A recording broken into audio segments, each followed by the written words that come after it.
Bismillahirrahmanirrahim. Assalamualaikum warahmatullahi Waalaikumsalam warahmatullahi wabarakatuh. Alhamdulillahirabbil alamin. Wassalatu wassalamu ala asyrofil anbiya'i wal mursalin wa ala alihi wa ashabihi ajmain. Asyhadu an la ilaha illallah wa asyhadu anna Muhammadan abduhu wa rasuluh la nabiyya ba'da. Yang kami hormati Bapak Gubernur Sumatera Barat, Bapak Wakil Gubernur Sumatera Barat, yang hari ini dihadiri oleh Kepala Dinas Kebudayaan Sumatera Barat, Bapak Saiful Bahri SPMM. Yang kami hormati Ketua Umum BP2DIM, Bapak Profesor Dr. Masri Mansur, MA. Yang kami hormati Bapak Ibu narasumber, Bapak Prof. Dr. Asas Riwarni SH, MH, MA, Ketua Dewan Pertimbangan MUI Sumatera Barat, Bapak Profesor Dr. Asrinaldi MSI, pakar politik dan dosen Universitas Andalas, Bapak Profesor Dr. Ismet Fanani MA, pakar sastrawan dan guru besar Deakin University Australia, Bapak Haji Edi Junaidi SH Datuk Gampo Alam, Ketua Elkam Kabupaten Agam, Ibu Dr. Hajah Eliwarti Maliki LCMA, pendiri Sekolah Indonesia Jeddah, Ketua Umum Wazin Pakar Gender dalam Islam, Bapak Dr. Iramadi Irja, analis ekonomi politik, Ketua Dewan Pembina BP2DIM, Bapak Zulhendri Ismet, Ketua Badupari Kota Padang, Ibu Dr. Wirnita SK SPDMM, dosen Universitas Bung Hatta, seluruh pengurus BP2DIM, angku-angku, ninik mama, bundo kanduang, cadik pandai, seluruh para intelektual Sumbar Minangkabau dimanapun berada, baik di ranah, di rantau maupun di luar negeri.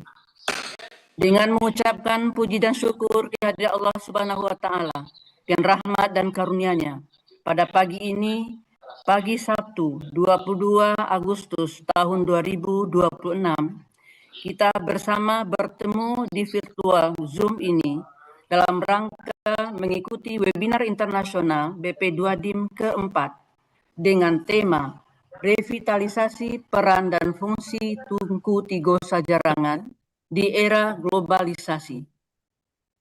Bersalawat kita kepada Rasulullah SAW. Allahumma sholli ala Muhammad wa ala ali Muhammad. Bapak Ibu yang berbahagia, mengawali kegiatan webinar yang keempat BP2DIM kali ini, saya sebagai MC, Profesor Dr. Yarmi Syukur MPD Cons, akan membantu bagaimana di awal kegiatan webinar kita pagi ini. Pertama, marilah sama-sama kita buka webinar keempat BP2DIM pada hari ini dengan berdoa kepada Allah Subhanahu wa Ta'ala. Sebelumnya lafaz basmalah. Bismillahirrahmanirrahim. Selanjutnya kita mintakan kata sambutan dari pengurus besar Ketua Umum BP2DIM, Bapak Buya Profesor Dr. Masri Mansur MA, Ketua Umum BP2DIM. Kepada Prof. Masri kita persilakan. Assalamualaikum warahmatullahi wabarakatuh.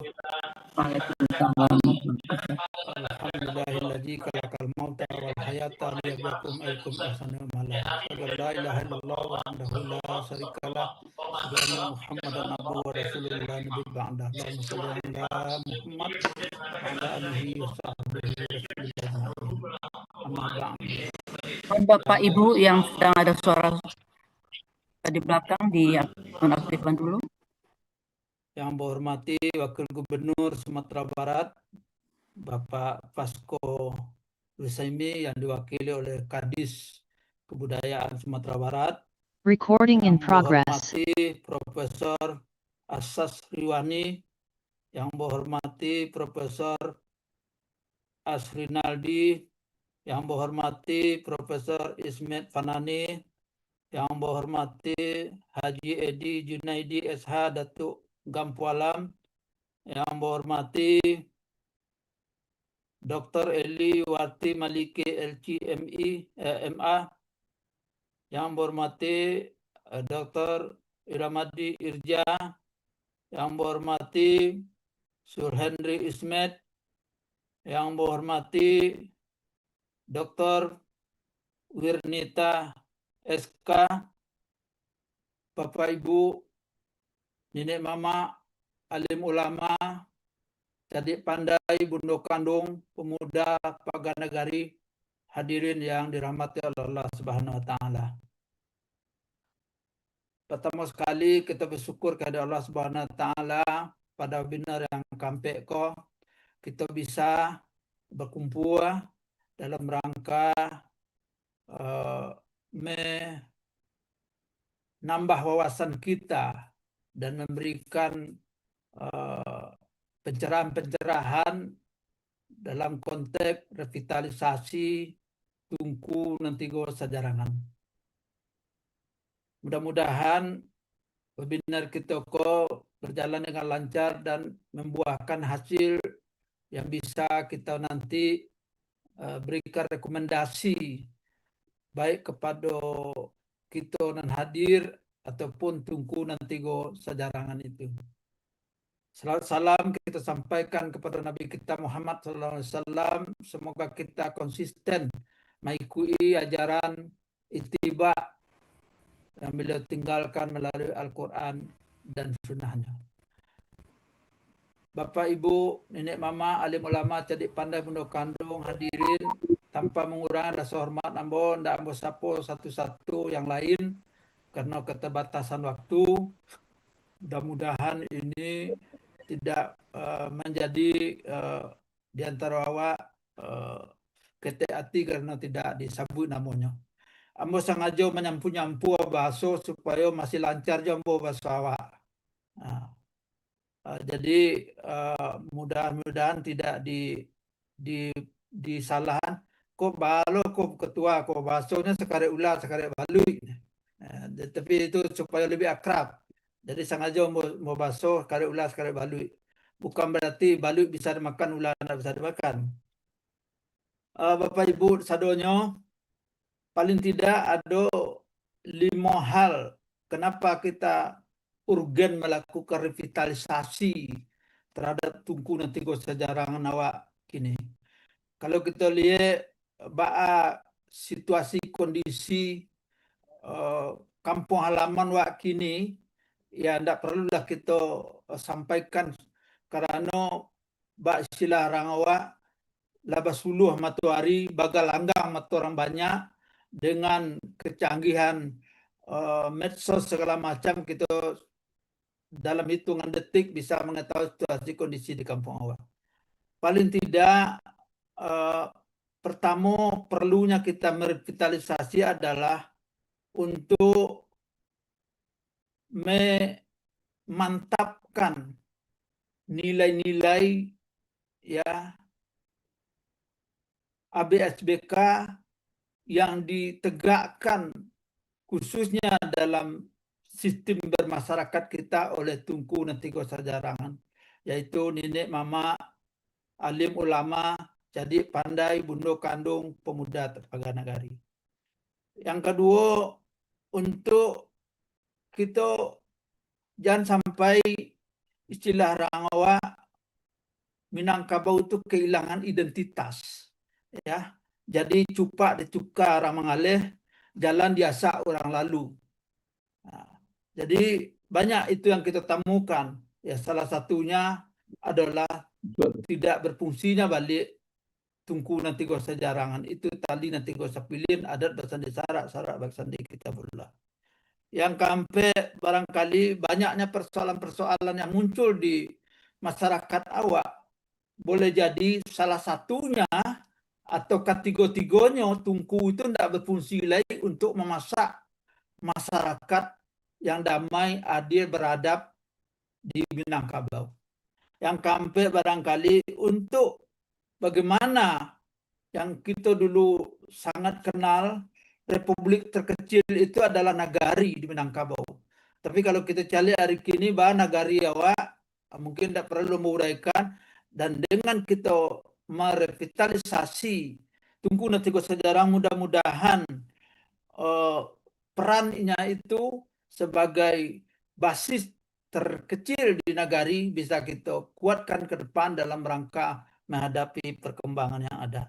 Dan yang terakhir barangkali untuk menjaga keseimbangan, baik keseimbangan satu nagari dengan nagari, kabupaten dengan kabupaten, pusat daerah, adalah dengan kita bisa memberdayakan. Tentu kita akan bisa mengoptimalisasikan revitalisasi itu tidak sebagai konsep yang mengawang, melangit tanpa membumi, tentu perlu wadah. Karena bagaimanapun wadah itu penting dalam merealisasikan revital itu. Maka dari hari ke hari kita berwebinar, salah satunya adalah juga dalam rangka memperjuangkan wadah agar ABSBK, agar Tunku Tigo Sejarangan, Tali Tigo Sepilin itu bisa kita realisasikan, tidak hanya kita bincangkan dalam webinar-webinar kita. Karena itu perjuangan kita untuk mewujudkan daerah istimewa Minangkabau kita bersama-sama. Jadi bak sila petarawa karajo bare kalau dapat samo ndak ada nan bare. Tapi karajo bare karajo ringan kok sorang-sorang makanya ada petarawa duduk sorang ba lapang-lapang duduk sorang ba sampi-sampi duduk bersama ba lapang-lapang. Jadi kalau kita bersama pasti yang kita perjuangan sebagai wadah ABSBK kita bisa terwujud, Tunku Sejarangan kita terwujud, problem-problem masyarakat kita bisa kita atasi, insya Allah adalah kita berjuang untuk mewujudkan BIM. Karena itu kita terus berjuang, terutama melalui penggalian intelektualitas melalui webinar-webinar ini dan seterusnya.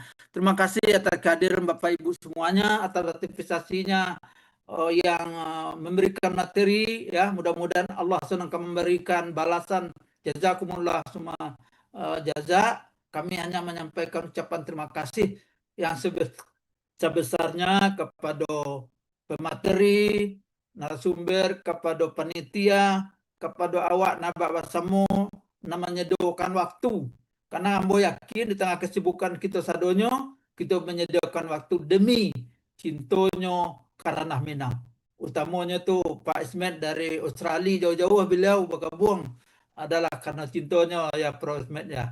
Mudah-mudahan sehat selalu Bapak Ibu semuanya ada di dalam grup ko, dalam webinar kita ko. Mari kita nanti apa yang kita akan wujudkan dan kita lahirkan. Mudah-mudahan Allah ijabah dan dapat janda nyawa mencalik apa yang kita perjuangkan ini menjadi kenyataan, yaitu terwujudnya daerah istimewa Minangkabau sebagai suatu solusi untuk kondisi situasi masyarakat kita Minangkabau hari ini dalam rangka mengokohkan jati diri Minangkabau untuk berpartisipasi lebih aktif lagi dalam NKRI. Terima kasih. Amin. Taufiq hidayah. Assalamualaikum warahmatullahi wabarakatuh.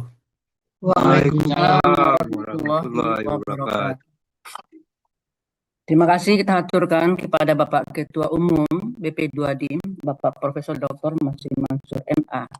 Bapak Ibu yang saya hormati, tanpa mengurangi rasa hormat kepada seluruh yang sudah bergabung sampai pada jam ini, terdata 90 peserta Bapak dan Ibu. Mudah-mudahan setelah kegiatan doa berikutnya akan bertambah lagi yang bisa langsung bergabung di Zoom kita. Baiklah Bapak Ibu yang saya hormati, selanjutnya kita akan doa bersama agar kegiatan kita ini mendapat rahmat, ridho, dan kekuatan dari Allah Subhanahu wa Ta'ala. Untuk itu, doa akan dipimpin oleh yang terhormat Bapak Buya kita, Bapak Dr. Haji Muslim Tawakal SH MPD.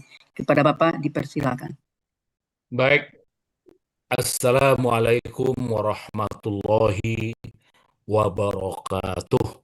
Waalaikumsalam. Assalamualaikum warahmatullahi wabarakatuh. Untuk diberkahi acara webinar kita yang keempat ini oleh Allah Subhanahu wa Ta'ala, semua kita dihimbau untuk fokus bermunajat kepada Allah.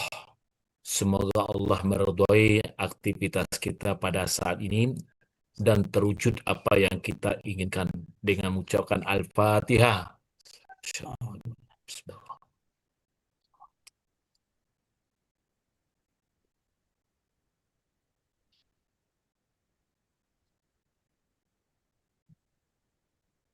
Na'udzubillahi minasyaitonir rajim. Bismillahirrahmanirrahim. Alhamdulillahi rabbil alamin. Wassalatu wassalamu ala asyrafil anbiya'i wal mursalin wa ala alihi wa sahbihi ajma'in. Allahumma inna nas'aluka ridhaka wal jannah wa na'udzubika min sakhatika wan nar. Allahumma inna nas'aluka salamatan fid din wal afiyata fil jasad wa ziyadatan fil ilmi wa barakatan fil rizqi wa taubatan qabla al maut wa rahmatan 'indal maut wa maghfiratan ba'dal maut. Ya Allah, Tuhan kami yang Maha Pengasih dan Maha Penyayang. Kami hamba-Mu ya Allah, orang Minang yang berada di seluruh dunia pada saat ini ya Allah, berada dalam satu ikatan melalui Zoom ini ya Allah. Kami lakukan webinar internasional. Untuk itu ya Allah, kabulkan permintaan kami ya Allah. Kami bertekad untuk menjadikan Provinsi Sumatera Barat menjadi Provinsi Daerah Istimewa Minangkabau ya Allah. Amin. Perjuangan bapak-bapak dan saudara-saudara kami ya Allah sudah berpuluh tahun lamanya tapi belum terwujud. Maka untuk itu ya Allah, bukakan hati orang yang tertutup hatinya untuk bisa mendukung kegiatan kami ini ya Allah. Berilah hidayah mereka ya Allah. Berilah semangat mereka ya Allah untuk bisa mewujudkan Provinsi Daerah Istimewa Minangkabau. Kami berjuang adalah bukan untuk kami ya Allah, tapi untuk generasi kami ke depan. Jika Sumatera Barat sudah berubah menjadi Daerah Istimewa Minangkabau ya Allah, kami yakin adat bahasa di syarak-syarak bahasa di kitabullah, syarak mengatur adat memakai, akan bisa terwujud di Minangkabau ya Allah. Karena Sumatera Barat yang selama ini ingin kami jadikan Daerah Istimewa Minangkabau ya Allah, sudah banyak berbuat demi bangsa dan negara Republik Indonesia. Untuk itu ya Allah, kabulkanlah perjuangan kami ini ya Allah. Karena yang berjuang ini dari bermacam pihak ya Allah, tulus dan ikhlas mengharapkan ridha-Mu ya Allah. Untuk itu ya Allah, kami bermohon kepada Engkau ya Allah, bukakan hati orang yang sedang tertutup hatinya ya Allah, dan gerakkan hati mereka sehingga mereka bisa berjuang bersama kami ya Allah, terutama petinggi-petinggi yang ada di provinsi ini ya Allah.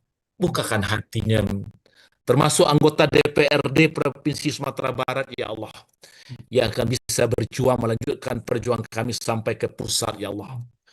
Untuk itu ya Allah, kami berjuang berbuat hanya mencari ridha-Mu ya Allah. Wa akhlasu dinahum lillah, ikhlas kami berbuat karena Engkau ya Allah. Untuk itu ya Allah, balasilah setiap perjuangan kami ya Allah dengan pahala yang berlipat ganda. Jadikan kami semua waj'alna min ibadikas sholihin, jadikan kami termasuk hamba-Mu yang soleh. Allahumma ighfir lana dzunubana wali walidaina warhamhuma kama rabbayana shighara. Rabbana zalamna anfusana wa illam taghfir lana wa tarhamna lanakunanna minal khasirin. Rabbana innana amanna faghfir lana dzunubana wa qina azaban nar. Rabbana atina fid dunya hasanah wa fil akhirati hasanah wa qina azaban nar wa adkhilna jannata ma'al abrar ya aziz ya ghaffar ya rabbal alamin. Allahumma astajib du'ana ya Allah, ya Rahman, ya Rahim. Subhana rabbika rabbil izzati amma yasifun. Wassalamun ala mursalin. Walhamdulillahi rabbil alamin. Al-Fatihah.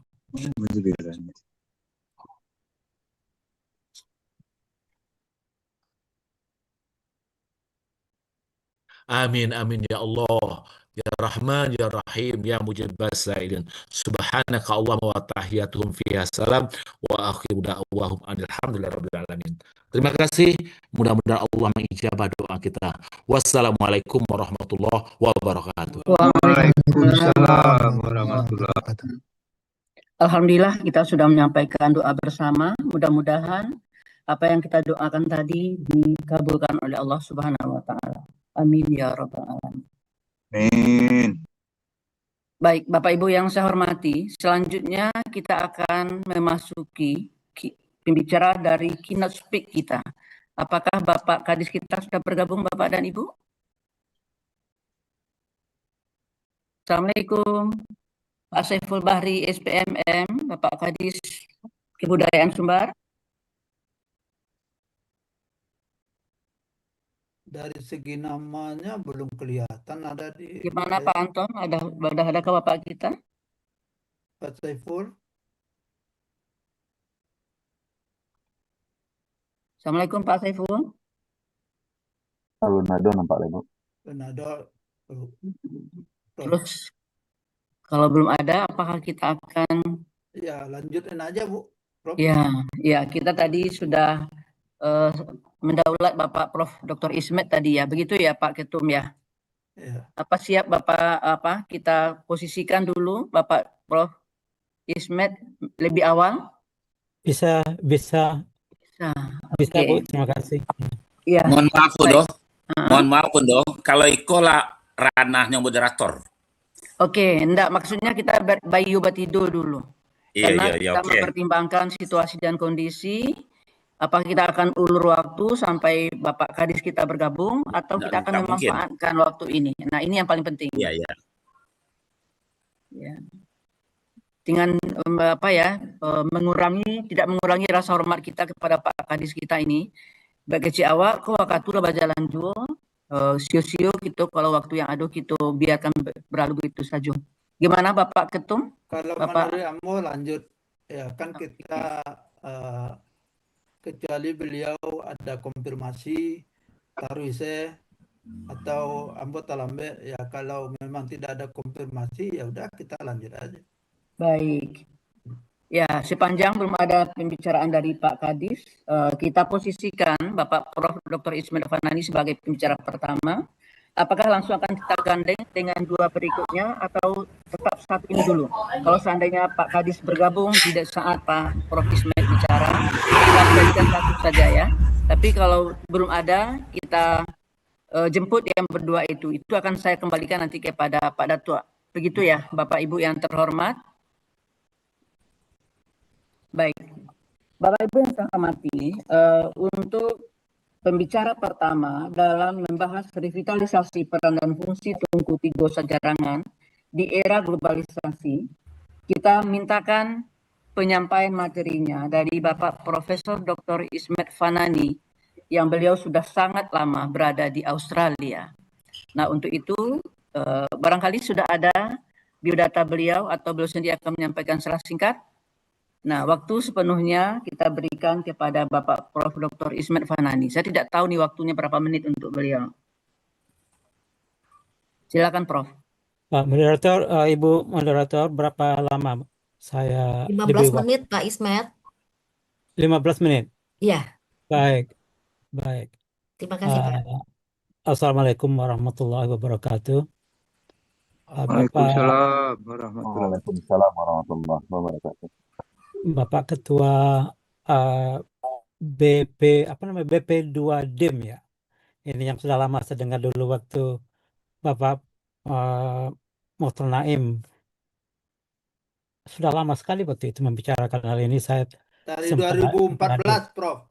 2014, ya bayangkan itu sudah 12 tahun ya Pak ya. Ya. Jadi Dan terima kasih atas kesempatan ini. Sebenarnya sebelum saya memulai itu, apakah share screen saya sudah kelihatan atau belum? Sudah. Sudah Sudah, ya. Prof, terlihat jelas. Oke. Uh, saya akan slide show kalau bisa.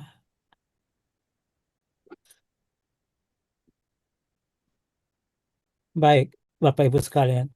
Mohon maaf kalau saya tidak sempat menyapa Bapak Ibu yang saya hormati satu persatu. Bukan saja karena masalah waktu, tapi mungkin ada yang belum saya kenal. Jadi Bapak Ketua, Pak Irmadi Irja, ada saya lihat ada juga tadi Ibu Nurbaini Makoski, I think dari itu ya dari Amerika Serikat, dari Tennessee, dan Bapak Ibu sekalian yang saya hormati. Baiklah, hari ini saya diajak untuk membicarakan revitalisasi peran dan fungsi Tunku Tigo Sejarangan. Nah, saya akan memulai terlebih dahulu dengan membicarakan sedikit Tunku Tigo Sejarangan itu apa. Karena apanya sebenarnya kita sudah tahu. Jadi saya tidak akan menggunakan terlalu banyak waktu untuk apanya. Tetapi izinkan saya sedikit untuk membicarakan hal-hal yang saya pikir relevan untuk membicarakan revitalisasi tadi itu. Jadi kalau kita berbicara tentang Tunku Tigo Sejarangan, ya kita seperti disebutkan Pak Ketua tadi, ada 3 unsur dalam masyarakat yang kita sebut bagian dari Tunku Tigo Sejarangan itu, yaitu nenek mama, alim ulama, cerdik pandai. Nah, ini semua orang Minang, apalagi yang lahir dan besar di ranah, akan tahu paling tidak sejauh ini. Nenek mama, alim ulama, cerdik pandai. Akan tetapi saya ingin membicarakan sedikit saja tentang masing-masing mereka, apa keunikan setiapnya itu, dan kenapa ini menjadi falsafah tata kelola masyarakat yang dipikirkan sudah ratusan tahun di Sumatera Barat. Nah, kalau kita berbicara tentang nenek mama, dia punya tempat yang kita asosiasikan dengan adat. Kalau dia bagian dari adat Minangkabau, ada rumah gadang sebagai simbol fisik. Dan dia punya kaum. Kaumnya itu atau orang yang dikandonoi kayak orang Kampung Ambo, itu jale kaum. Nenek mama punya kaum. Dan punya peran resmi. Baik itu waktu upacara adat, menyelesaikan sengketa, dan hal-hal lainnya yang terjadi di dalam kaumnya itu sendiri. Jadi dia punya simbol fisik rumah gadang, dia punya kaum, dia punya peran resmi. Yang berikutnya yang sangat penting peranan nenek mama ini adalah pendidikan. Mendidik anak kemenakan, mendidik orang kampung tentang hal yang sangkut dengan adat yang menuntun diri kita sebagai orang Minang, yang menjadi identitas kita. Dia punya kewajiban untuk mendidik. Nah, kalau kita lihat alim ulama, dia juga punya tempat yang kita asosiasi dengan keagamaan.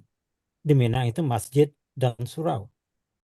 Dan dia juga punya area, punya kelompok, punya umat, punya orang. Kalau dia mama punya kaum, dia punya umat Islam yang lebih luas cakupannya dari sekedar kaum. Dan alim ulama seperti nenek mama, dia juga punya kewajiban yang bersangkut dengan keagamaan tentu. Ada yang berbentuk harian, mungkin dalam bentuk sholat berjamaah di masjid atau di surau. Mingguan, misalnya ada waktu hari Jumat, khutbah, dan musiman mereka juga punya hal-hal yang kita harapkan mereka pimpin di dalam masyarakat kita. Di bulan Ramadan misalnya, itu musim haji. Jadi dia itu juga punya hal yang terang, jelas bagi masyarakat apa yang kita harapkan dari seorang alim ulama di dalam sebuah masyarakat Minangkabau. Dan dia pendidikan juga di surau pendidikan agama, mungkin sekali seminggu saya ingat waktu saya di kampung dulu, setiap hari Kamis malam misalnya, mereka mengadakan pertemuan keagamaan dan berbicara kepada masyarakatnya, kepada umat Islam tentang hal yang bersifat keagamaan. Pendidikan juga menjadi bagian penting bagi mereka. Kalau kita lihat Cadik Pandai, ini menarik. Berbeda dengan dua yang lain, tempatnya kita tidak mengasosiasikan Cadik Pandai dengan sebuah tempat di mana dia bergerak yang ditentukan oleh masyarakat itu sendiri. Dia tidak punya itu. Kita asosiasikan kalau dia bekerja di kantor, ya di kantor itulah. Kantor itu bukan atau belum tentu berada langsung di dalam masyarakat nagari itu misalnya. Dia mungkin bekerja di kota yang lain sebagai guru, dosen, dan sebagainya. Dan karena itu dia bersifat lebih fleksibel. Dia lebih banyak berinteraksi di dalam menjalankan peranannya sebagai Cadik Pandai. Dia bukan hanya di tempat atau di kampung atau di negari dia itu. Dia fleksibel, dia berada di luar. Dengan demikian, hal-hal ataupun pengaruh dari luar seringkali kita lihat terlebih dahulu dibawa oleh Cadik Pandai ini karena sifat fleksibilitas dari fungsinya di dalam kampung atau negari dia sendiri. Nah, kalau kita lihat seperti ini Bapak Ibu sekalian, sebenarnya yang bertiga ini begitu berbeda dalam banyak hal. Dalam ruang lingkup. Dalam hal-hal yang membuat dia kita dengarkan, kita ikuti dalam berbagai aspek kehidupan dalam masyarakat. Sangat berbeda. Kemudian kita satukan itu. Jadi nenek moyang kita, atau mungkin beberapa ratus tahun yang lalu, ketiga orang ini dilihat oleh masyarakat sebagai orang-orang yang kita harapkan berperan di dalam kehidupan, memajukan cara hidup masyarakat Minangkabau. Dibuatlah sebuah falsafah tata kelola kehidupan di dalam masyarakat kita yang disebut dengan Tungku Tigo Sajarangan. Nah, metafora ini menarik saya pikir. Memang orang Minang itu seringkali membungkus falsafahnya itu dengan referensi alam. Tungku Tigo Sajarangan. Jadi sesuai dengan falsafah yang dituangkan dalam pantun, panakiak pisau surawi, ambek galah batang lintabuang, silodang ambek keniru. Dan setitiak jadikan lawi, dan sekapa jadikan gunung, alam tekambang jadi guru. Karena itu metafora Tungku Tigo Sajarangan ini bukan hanya sekedar ketiga orang itu saja dan fungsi mereka, tetapi adalah sebuah kesatuan. Menariknya, kesatuan Tungku Sajarangan ini tidaklah merupakan institusi yang punya tempat, yang punya jadwal kerja. Tidak ada. Nenek mama punya rumah gadang, dia punya kaum, dia bisa memiliki apa yang akan dikerjakannya, berkonsultasi dengan anggota kaumnya. Alim ulama ada begitu juga, ada Quran, ada hadis, ada masjid, ada surau. Tempat operasinya jelas. Tungku Cadik Pandai juga begitu. Tapi Tungku Tigo Sajarangan ini tidak diinstitusikan oleh orang Minang. Dia ada dalam pemahaman, dalam konsepsi, dia ada secara metaforis. Nah, ini salah satu tantangan untuk merevitalisasi Tugu Tigo Sejarangan ini. Dia bukanlah sebuah kelompok yang dipimpin oleh orang tertentu. Tidak ada. Kalau ilmu ulama di setiap negara itu kita tahu, Sianu. Nenek mama juga begitu, Sianu. Cari pandai Sianu. Tapi Tengku Sejarangan ini, kalau kita lihat mewakili kelompok itu, tidak ada. Tidak ada. Jadi Tengku Tigo Sejarangan itu sebenarnya ada sebuah falsafah saja. Dia bukan institusi. Dia tidak punya tempat, tapi dia berada pada keseluruhan masyarakat. Aktivitasnya, kontribusinya akan sangat tergantung kepada sebuah nagari, kepada sebuah tempat, pada sebuah unit masyarakat Minangkabau, bagaimana mereka membicarakan ketiga hal ini. Setiap tempat akan berbeda, karena memang Tengku Tigo Sejarangan ini begitu. Jadi dia tidak punya identitas sebagai tempat, ada pemimpin, ada institusi, tidak ada itu. Lalu bagaimana? Tantangannya itu adalah sedemikian rupa, sehingga kita harus memikirkan secara garis besar apa sebenarnya yang mengikat mereka ini, dan apa yang bisa kita sarankan kepada mereka untuk berbuat. Karena mereka tidak ada hukum. Kalau hukum adat itu ada.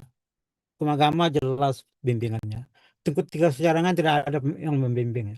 Ada masyarakat itu sendiri. Padahal ini penting. Kembali kepada metafora tungku, seperti saya lihat dalam foto saya itu, tungku itu adalah sumber yang sangat penting dari setiap hari digunakan oleh setiap rumah di Minangkabau untuk memasak. Tungku Tigo Sejarangan secara metaforis, metaforanya apa yang dimasaknya. Bukan kalio ayam bentuk nanado di kuali itu, bukan itu. Secara metaforis yang dimasaknya itu adalah kehidupan. Nah, ini sangat penting. Tidak sia-sia tungku yang dijadikan metafora makan yang dijadikan oleh nenek moyang kita itu. Dan kalau tidak, sebenarnya itu memang menarik.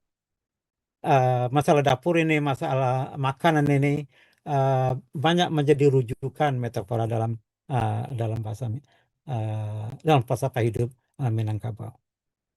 Kan? Nah, dengan apa namanya itu pembuka seperti itu, bagaimana kita revitalisasinya?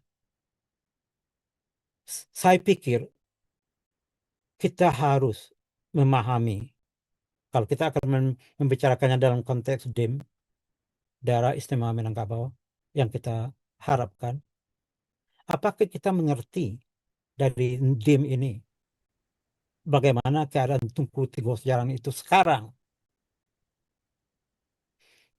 Pada saat ini di ranah bagaimana praktek Tengku Tigo Sejarangan ini sampai sekarang?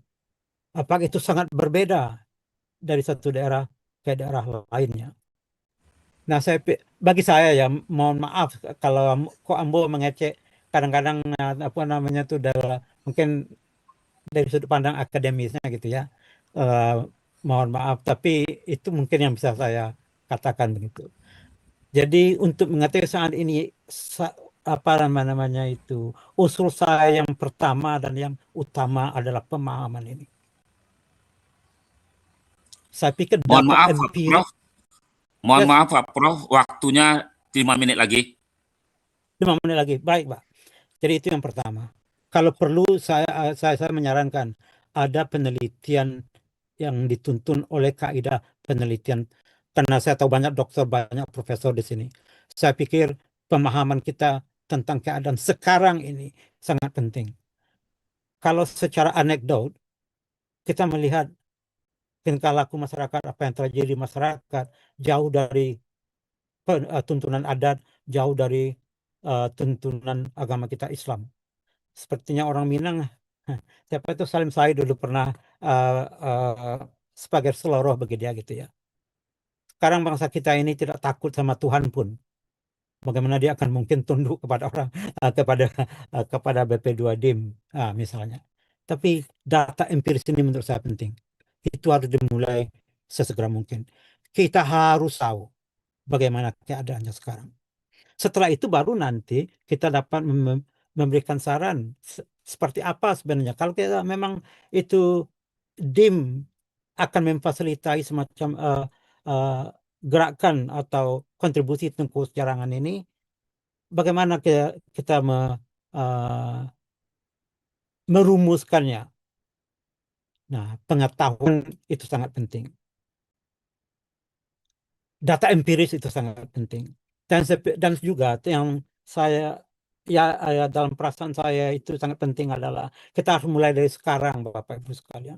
Kita tidak bisa menunggu sampai DIM itu nanti menjadi kenyataan.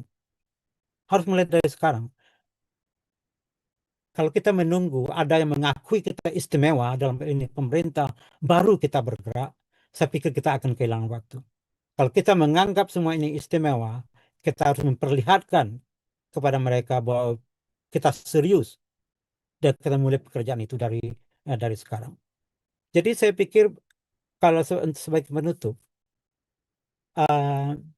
kalau kita lihat ini dari konteks Minang sekarang, seringkali kita lihat di dalam berita-berita, bukan hanya di media sosial, tapi media cetak dan di televisi, masalah LGBT misalnya, masalah di sekolah-sekolah di ruang-ruang pendidikan. Itu banyak sekali tantangan-tantangan keagamaan, tantangan adat yang kita hadapi. Jadi kita harus mulai sekarang. Mulai dengan penelitian itu misalnya.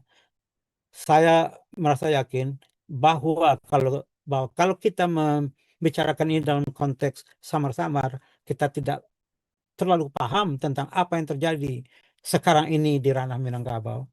Kita nanti akan hanya menerka-nerka apa yang harus kita lakukan.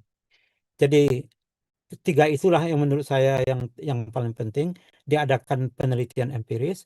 Kita harus mulai dari sekarang dan kita harus merumuskannya walaupun DIM itu belum terlaksana. Jadi mungkin itu Bapak Ibu yang dapat saya sampaikan. Salah hilaf, kalau ada kata yang kurang berkenan mohon dimaafkan. Wassalamualaikum warahmatullahi wabarakatuh. Waalaikumsalam warahmatullahi wabarakatuh. warahmatullahi Terima kasih Pak wabarakatuh. Prof. Ismet Panani atas pencerahan yang disampaikan pagi ini. Mudah-mudahan pemikiran Pak Prof akan bermanfaat bagi masyarakat Sumatera Barat, umumnya masyarakat Minangkabau dimanapun berada. Nanti ketika ada Amin. pertanyaan masih ada waktu Pak Prof untuk menjawabnya. Baik, kita kembali kepada persoalan kuncinya. Yang ingin kita revitalisasi sekarang adalah apakah nenek mama itu hari ini berfungsi atau tidak? Apakah alim ulama itu pada hari ini berfungsi atau tidak? Atau apakah cadik pandai itu pada hari ini berfungsi atau tidak? Bukan figur-figurnya begitu, tapi apakah mereka berfungsi atau tidak? Maka untuk itu selanjutnya kita berikan aplaus untuk Profesor Ismet Panani. Baik, kita langsung kepada pembicara kedua karena memang belum ada informasi kedatangan dari Pak Kadis Kebudayaan Sumatera Barat kepada Dr. Ira Madi Iska. Ke Anda, Dr. Ira Madi Iska, kita persilakan dengan waktu yang sama 15 menit. Terima kasih. Silakan Anda. Assalamualaikum warahmatullahi wabarakatuh. Waalaikumsalam warahmatullahi wabarakatuh. Alhamdulillahirabbil alamin. Asyhadu an la ilaha illallah wa asyhadu anna Muhammad abduhu wa rasuluh. Allahumma shalli ala Muhammad wa ala alihi wa sahbihi ajma'in. Para hadirin sekalian, langsung saja karena menghemat waktu, saya mohon izin kepada Pak moderator untuk menayangkan biar nggak kalah dengan Profesor Ismet Panani senior saya tayangkan juga lah sedikit gitu loh. Mohon izin. Lanjut dah. Lanjut ya.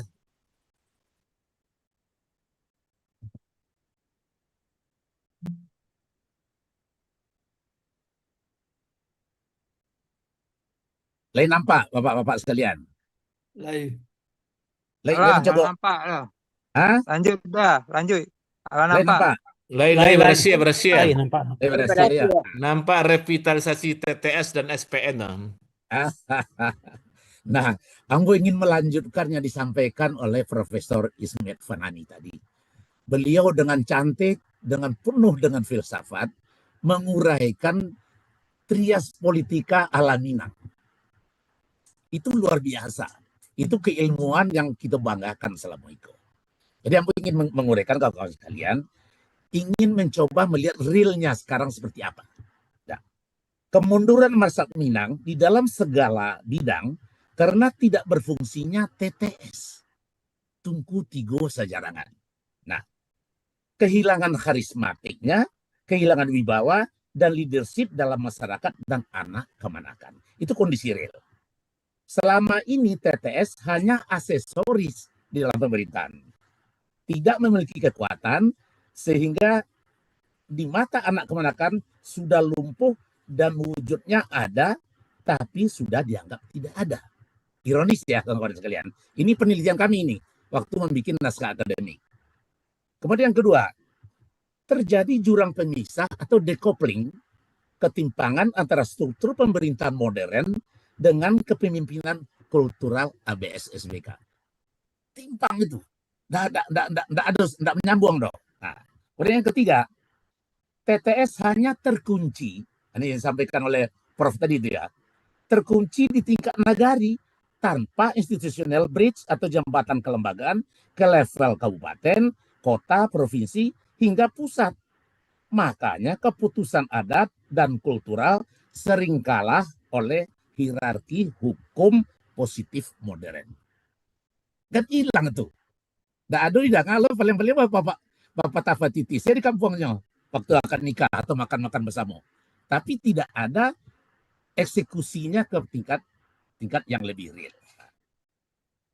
Kemudian keputusan masyarakat nagari runtuh di hadapan perda, undang-undang, dan keputusan pengadilan formal. Nggak ada fungsinya dong. Dia tidak didengar orang lagi. Terbatas di anak keponakan pun tidak. Gitu. Nah, kemudian contohnya masalah hukum sengketa tanah ulayat sering ditarik ke yudikatif formal tanpa melibatkan pertimbangan nenek mama dan TTS secara mutlak. Banyak kejadian itu diselesaikan secara hukum formal, tapi hukum adat dipinggirkan. Nah, itu kondisi realnya. Kemudian strateginya bagaimana? Strateginya, kami ingin melengkapi Profesor senior Robo tadi. Ada beberapa teori yang bisa kita rujuk. Dalam teoritis organisasi, sebuah sistem yang sehat membutuhkan kepastian fungsional, kejelasan jalur wewenang, dan mekanisme umpan balik atau feedback. Itu organisasi yang benar. TTS kok organisasi, tapi harus kita fungsikan. Kemudian yang kedua, jika dialokasikan ke dalam konsep trias politika modern, fungsi TTS dapat diformalkan seperti yang disampaikan oleh Profesor tadi, Profesor Ismet Fanani. Nah, kemudian secara institusional integrasi kelembagaan, TTS tidak boleh dianggap sebagai tamu undangan atau lembaga penasihat saja tanpa fungsi eksekusi. Nah, perlu ada payung hukum atau perda dan undang-undang keistimewaan. Ini setelah istimewa tercapai kok ya. Idealnya setelah daerah istimewa Minangkabau kita capai. Nah, kemudian menempatkan utusan TTS dalam strategi formal. Nah, kok mulai mau masuk ke bidang eksekutif. Kok ya? Kok boleh gambar wak celik kok. Tolong kawan-kawan sekalian, para hadirin sekalian, tolong perhatikan Niko. Awak ingin menarik karena tadi TTS hanya terkunci di nagari, harus diberikan fungsi eksekutif dan pemerintahan supaya TTS itu efektif. Tidak hanya omon-omon, tidak hanya jadi bahan-bahan diskusi saja, tetapi diberikan kekuatan mereka di eksekutif. Kok contohnya? Nang Kuniang, saya lihat. Dibuat mahkamah pertimbangan gubernur, bupati, dan wali kota, TTS plus tokoh mentawai adu di dalam itu. Tapi khusus untuk tokoh mentawai masuk di tingkat provinsi. Kemudian baru gubernur bupati di bawahnya. Di Sikoko dimasukkanlah sebagai eksekutif, TTS sebagai eksekutif pertimbangan. Tujuannya apa? Supaya bisa mengawasi dan pemerintah tidak melanggar adat. Adat diisi lembaga ritual. Di kawan-kawan sekalian, supaya TTS berfungsi dan pemerintah formal tidak melanggar adat, harus ada dewan mahkamah pertimbangan yang mengatur, yang mengontrol gubernur, bupati, dan wali kota. Itu eksekutif. Sekarang mau lanjut ke yudikatif dan legislatif. Dalam yudikatif dan legislatif membuka mekanisme bicameral. Nah, ini bicameral namanya kok. Nah, ini secara teori kawan-kawan sekalian ya. Di tingkat daerah atau advisory council wajib di mana setiap raperda terkait masyarakat adat dan agama wajib mendapat sertifikasi kelayakan fit and proper dan dari Dewan TTS. Jadi risiko apa? Legislatif formal dikawal agar produk hukum tidak menjauh dari norma ABS SBK. Makanya aduh kok nan kuning kok. Di samping DPR formal pemerintahan, ada di sampingnya Dewan Perwakilan TTS tingkat provinsi, kabupaten, dan kota. Di artinya apa? Di legislatif pun, sesuai yang digambarkan oleh Profesor Ismet tadi, mereka memiliki vertikal ke atas. Tidak hanya terkooptasi, tak kurang diparkir di tingkat nagari saja. Nah, itu kalau kita ingin berbicara revitalisasi. Itu secara teori itu. Kemudian kita masuk ke masalah hukum, masalah yudikatif. Di yudikatif kan juga ada. Apa misalnya, yudikatif secara terhindar dari tumpang tindih antara keputusan sengketa tanah, contohnya dan kekerabatan, dengan hukum negara. Nah, jadi di Siko betul-betul hukum Iko, hukum adat dan hukum Islam berlaku di Minangkabau, di daerah istimewa Minangkabau, tanpa menyampingkan hukum negara. Kita berada di negara Indonesia, tetap kita mengakui hukum negara, tetapi hukum adat dan hukum Islam harus diberikan porsi yang kuat di dalam pemerintahan. Nah, itulah baru bisa dicapai revitalisasi Tungku Tigo Sejarangan dan SPN. SPN apa? Sistem pemerintahan nagari. Nah, ini sistem pemerintahan nagari ini salah satu keistimewaan di dalam yang kita kaji. Kemudian kita lihat keuntungannya apa. Nih, setelah TTS itu berada di eksekutif, legislatif, dan yudikatif, kok keuntungannya? Lowongan kerja bagi TTS di eksekutif naik 300 posisi. Lowongan kerja bagi TTS di legislatif naik 800 posisi. Lowongan kerja bagi TTS di yudikatif naik 200 posisi. Total lowongan kerja yang tersedia bagi TTS 1.300 sumber daya insan TTS. Coba bayangkan kawan-kawan sekalian, tokoh-tokoh kita dari Tungku Tigo Sejarangan, Nini Mama, alim ulama dan cendek pandai memiliki kekuatan formal dalam pemerintah. Nah ini jadi kalau kita simpulkan kawan-kawan sekalian, menghubungkan TTS ke dalam struktur formal eksekutif, legislatif, dan yudikatif bukanlah bentuk mendemokrasikan adat secara berlebihan. Tidak. Nah, jadi apa? Melainkan upaya revitalisasi institusional kearifan lokal agar sejajar dengan tuntutan aspirasi publik modern. Kemudian, tanpa integrasi garis struktural, tata kelola Keminangkabauan akan terus mengalami penderitaan ketimpangan organisasi dualistik. Contohnya, pemerintah formal berjalan dengan aturan negara, sedangkan masyarakat hidup dengan hukum, adat, dan syarak ABS-SBK. Jadi nggak nyambung. Awak selalu dalam dualistik. Itulah yang membuat kenapa generasi Minang ini tidak ada yang kurang yang muncul seperti generasi Bung Hatta, Tan Malaka, Muhammad Nasir, dan Buya Hamka CS, Sultan Syarif, dan semacam. Ini yang kita harapkan. Begitu fungsi TTS muncul, otomatis secara karismatik, dia akan muncul kembali, kewibawaannya bertambah, kemudian secara ekonomi pun mereka akan tumbuh. Nah, akibatnya apa? Nah, untuk dampaknya apa? Dampaknya kewibawaannya di anak kemenakan akan meningkat. Kalau meningkat, maaf dah, waktunya 5 menit lagi. Ambo selesaikan lah langsung. Nak banyak nak dapat lo, nak lain tu. Terima kasih banyak aku Datuk, biar ambo tutik saja. Penyelarasan struktur ini adalah kunci terwujudnya organisasi pemerintah daerah yang sehat, efisien, dan berakhlak kuat pada ABS SBK. Sekian dulu. Mudah-mudahan dengan ado gambar itu ambo terpancing tadi ko de senior ambo Profesor Ismail Fanani ado tayangan ambo buik puluh ambo tonjol ka puluh sakete. Jadi dengan ado gambar iko jelas gambaran bagi peserta bahwa kita harus menempatkan di legislatif, eksekutif, dan yudikatif. Kalau tidak, hanya omon-omon revitalisasi TTS. Sesuai yang digambarkan oleh Profesor tadi. Sekian, terima kasih banyak. Ko Datuk, ini Datuk Raja Mengkutoko, sungguhnya sama jambu kok. Jadi mudah-mudahan bermanfaat kawan-kawan. Nanti mungkin pembahasan lebih detail kita lanjutkan dengan tanya jawab. Oke. Aku lihat banyak sekali pakar. Alhamdulillah kehadirannya sekarang banyak sekali. Mohon izin. Wabillahi taufik wal hidayah. Assalamualaikum warahmatullahi wabarakatuh. Waalaikumsalam warahmatullahi wabarakatuh. Kita berikan aplaus untuk Uda Ira. Menarik sekali apa yang disampaikan beliau, lebih menukik. Bahasa yang TTS ko kita mulai dari nagari. Sudah itu kabupaten, kota, ke baru provinsi. Itu menariknya pemikiran yang luar biasa. Kalau memang itu yang terjadi, tentu kita mulai ada nanti pilot proyek di nagari, kabupaten, kota di Sumatera Barat. Itu kesimpulan awal. Baik, untuk memuat waktu kita langsung saja kepada narasumber ketiga. Kakanda Profesor Dr. Asasiwarni MA. Kita persilakan.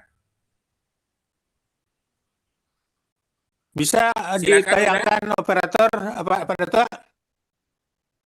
Ya, silakan Elvira Naim, Bundo Elvira Naim dibantu. Bisa, Bu. Oh, ampun, tak ada filenya, harusnya dari ketua panitia ya. Oh iya, tadi lebih kirim ke Santon. Silakan Dina Anton ditayangkan.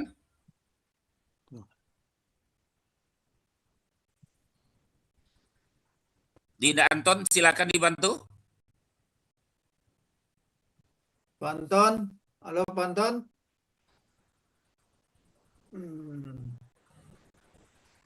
Halo, itu ada di grup tim kerja, di grup nih. Pak Asas bisa itu. Sampai lah Pak Asas.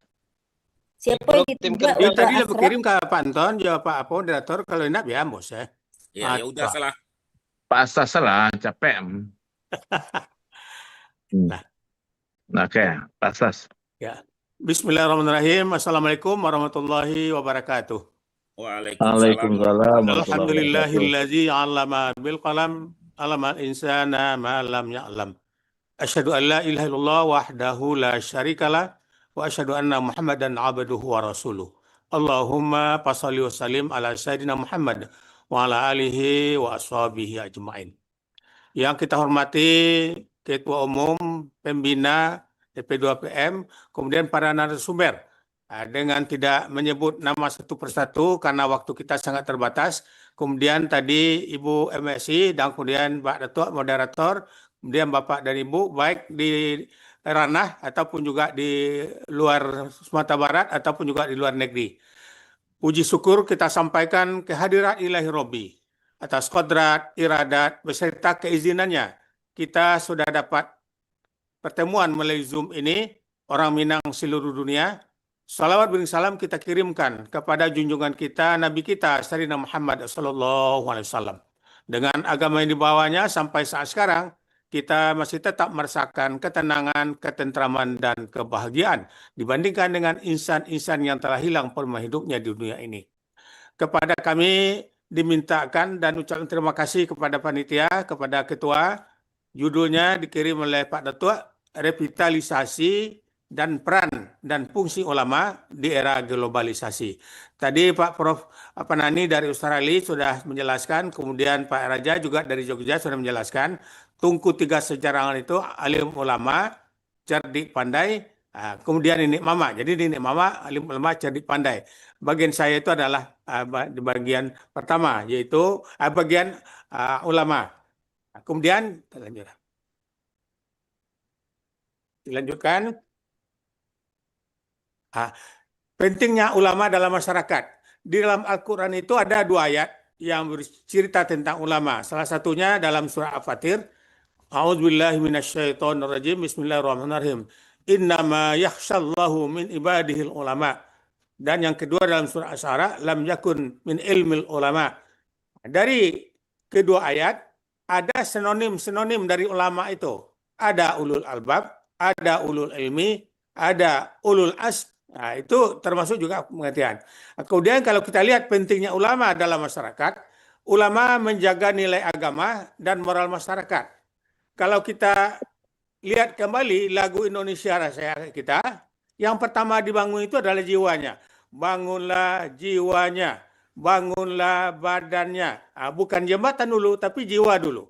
Jadi inilah peran dari ulama, membangun masyarakat, menjaga nilai agama dan moral masyarakat itu. Dan kemudian mengembangkan fungsi edukasi, dakwah, dan pembinaan umat. Jadi mengembangkan fungsi edukasi, bagaimana memberikan edukasi kepada masyarakat, dan kemudian dakwah juga diberikan kepada masyarakat, dan kemudian pembinaan umat, terutama kita di Minangkabau. Kemudian ulama membentuk karakter dan jati diri bangsa. Jadi dalam pembukaan Undang-Undang Dasar 45 sudah dikatakan bahwa Indonesia setelah sampai ke masa perjuangannya dengan rahmat Allah yang Maha Kuasa. Sudah dijelaskan situ. Rahmat Allah yang Maha Kuasa. Malah waktu ada penetapan P4 pada itu katakan dengan rahmat Tuhan yang Maha Kuasa. Saya bantah. Di GBHN ini ya, tapi dalam Undang-Undang Dasar itu dengan rahmat Allah yang Maha Kuasa. Dan kemudian juga ini ketiganya sudah sampailah kepada pintu gerbang. Jadi untuk kita pahami, kita dijajah oleh Belanda 350 tahun, dan kemudian Jepang 3,5 tahun, kita baru 81 tahun, itu baru sampai ke pintu gerbang. Nah, maka pintu gerbang itu kita masukilah. Salah satu kita inilah keinginan dari tokoh-tokoh kita, bagaimana daerah istimewa Sumatera Barat ataupun Minangkabau ini. Dan kemudian kita lanjutkan dalam bentuk karakter ini dan jati diri bangsa. Ini yang kita lihat seperti yang terjadi di tengah-tengah masyarakat kita, dan kemudian di masyarakat Sumatera Barat, hal-hal yang dinamakan pekat, penyakit masyarakat, sudah tidak bisa dihindari. Kemudian yang berikut, tantangan era globalisasi. Arus informasi cepat dan luas tanpa filter. Karena dunia ini sudah global sekarang. Makanya ini Prof. Panani dari Australia tadi, Pak Eda dari Jogja, saya dari Padang, Pak Datuk dari Payakumbuh, ya kita ketemu di sini. Sudah tidak bisa lagi difilter. Ada kemudian pengaruh budaya asing yang kuat. Itu memang tidak tanggung-tanggung. Budaya asing itu kadang-kadang sampai menular ke daerah kita. Dan malah kita lihat ada juga pemuda-pemuda kita yang pakai subang sebelah di kirinya. Kita lihat itu. Dan kemudian ada lagi orang kita yang menstop stran atau angkot dengan tangan kiri. Itu sudah berbeda dengan budaya kita dari Minangkabau. Ada kemudian yang berikut, pengaruh krisis kepercayaan terhadap institusi keagamaan. Jadi memang itu agak muncul juga di negeri kita, krisis kepercayaan. Contoh saja, kalau anak bapak dan ibu kita di Minangkabau di SD anaknya sakit, ayah dan ibunya pergi ke sekolah untuk mengantarkan surat. Tapi kalau anaknya tidak bisa mengaji sore, dibilang aja sama anaknya yang lewat di depan rumah, tolong sampai ke Ustaz, anak ambo kurang sehat. Inilah masih ada yang menganggap seperti itu yang kita lihat di negeri kita ini. Dan kemudian fragmentasi komunitas umat Islam. Jadi antara yang satu dengan yang lain terjadi perbedaan-perbedaan seperti kata Allah, atahsabuhum jami'a wa qulubuhum satta. Engkau kira dia satu tapi sudah berpecah-pecah. Ini yang terjadi sekarang. Kemudian perubahan pola komunikasi dan interaksi sosial. Ini yang kita lihat sudah banyak perubahan-perubahannya yang tidak bisa kita hindari. Bapak Ibu sekalian, saya waktu pesantren itu belajar malam dengan lampu togok. Lampu togok, Bapak sekalian, kaleng akan sadens ko pada tu ada lagi sumbu. Habis esok pagi lepas nu hidung ada apa. So itu pindah ke lampu Ciporong. So itu pindah terongkang. Akhirnya ke listrik. Jadi kemajuan itu tidak bisa kita hindari. Makanya kalau kita lihat Allah itu pertama bukan perintahkan sholat, bukan perintahkan zakat, bukan perintahkan haji, tapi adalah ilmu. Iqra bismi rabbikal ladzi khalaq. Khalaqal insana min alaq. Iqra wa rabbukal akramul ladzi 'allama bil qalam. Alamal insana malam ya'lam. Setelah 10 tahun barulah Nabi Isra Mi'raj, datanglah perintah sholat. Pindah ke Madinah tahun kedua hijrah, datang perintah zakat. Tahun ketiga datang perintah puasa. Tahun ke-9 datang perintah haji. Walaupun ada mengatakan tahun yang ke-6, tapi tidak kuat begitu kan. Dan kemudian ini kita lihat perubahan pola komunikasi tadi itu sangat terjadi interaksi sosial kita. Dulu kita pergi belanja ya langsung ke pasar. Dan kemudian dulu pada itu kita menonton KHI bayar. Kalau sekarang anak-anak kita melalui on-ride-nya sudah bisa aja menonton di rumah segala macam. Kemajuan itu tidak bisa kita hindari. Dan kemudian arus informasi cepat dan luas tanpa filter tadi tentu harus kita antisipasi sebaik-baiknya.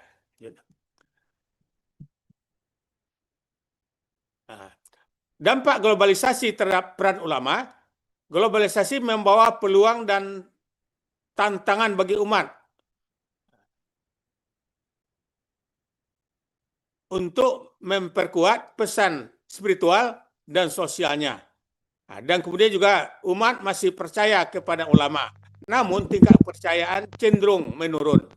Jelas, kalau dulu orang-orang kampung pergi kapan mulai ke sawah, kapan menubannya bertanya kepada ulama. Sekarang sudah ada Menteri Pertaniannya segala macam. Ya, sudah itu bergeser.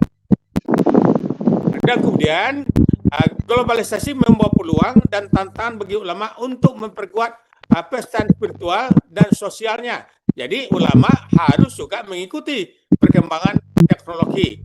Itu tidak bisa tidak. Dan kemudian strategi revitalisasi peran ulama, penguatan pendidikan agama yang adaptif dan kontekstual. Jadi mulai dari SD, kemudian sampai ke sekolah menengah, nanti di perguruan tinggi. Ini makanya ada kita lihat dulu di pelajaran SD itu tidak ada lagi pelajaran agama. Ini sudah dikonfirmasi, sudah masuk lagi. Kemudian memanfaatkan teknologi informasi untuk dakwah dan digital. Ini yang penting. Jadi kalau dulu ulama berdakwah di masjid, di surau, di langgar, kalau sekarang tidak lagi. Sudah digital.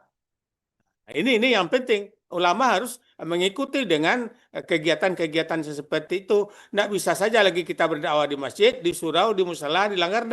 Harus dengan memanfaatkan teknologi digital itu. Setidaknya adalah TikTok, ataupun setidaknya WA, ataupun juga Facebook. Ini yang perlu dilihat. Kemudian yang berikut, kolaborasi dengan berbagai elemen masyarakat dan lembaga. Ya, kita dari ulama tentu juga mempunyai kolaborasi. Tidak mungkin ulama saja. Contoh, kalau ulama mengatakan judi haram, ini haram, sudah berbuih di podium itu belum mengkui. Tapi kalau misalnya pemerintah dikatakan adinu ala mulhim, kalau pemerintah mau ya masukkan ke penjara. Ini salah satu itu perlu, tidak bisanya berdiri sendiri. Dan kemudian peningkatan kapasitas ulama dalam memahami isu global. Ini sangat penting. Jadi bukan berarti kita bicara masalah-masalah ukhrawi saya tidak, tapi juga mampu membicarakan masalah-masalah yang umum seperti yang dikatakan oleh Pak Prof. Ismail Fani dari Australia tadi. Dan kemudian memperkuat nilai-nilai moderasi dan toleransi. Ini yang penting. Jadi nilai-nilai wasatiyah kita, moderasi kita, toleransi kita itu sangat diperlukan. Ini yang perlu sesama umat Islam dan dibawahi oleh majelis ulama. 5 minit lagi dah. Ya, terima kasih Tuan. Bentar lagi. Hampir habis Tuan.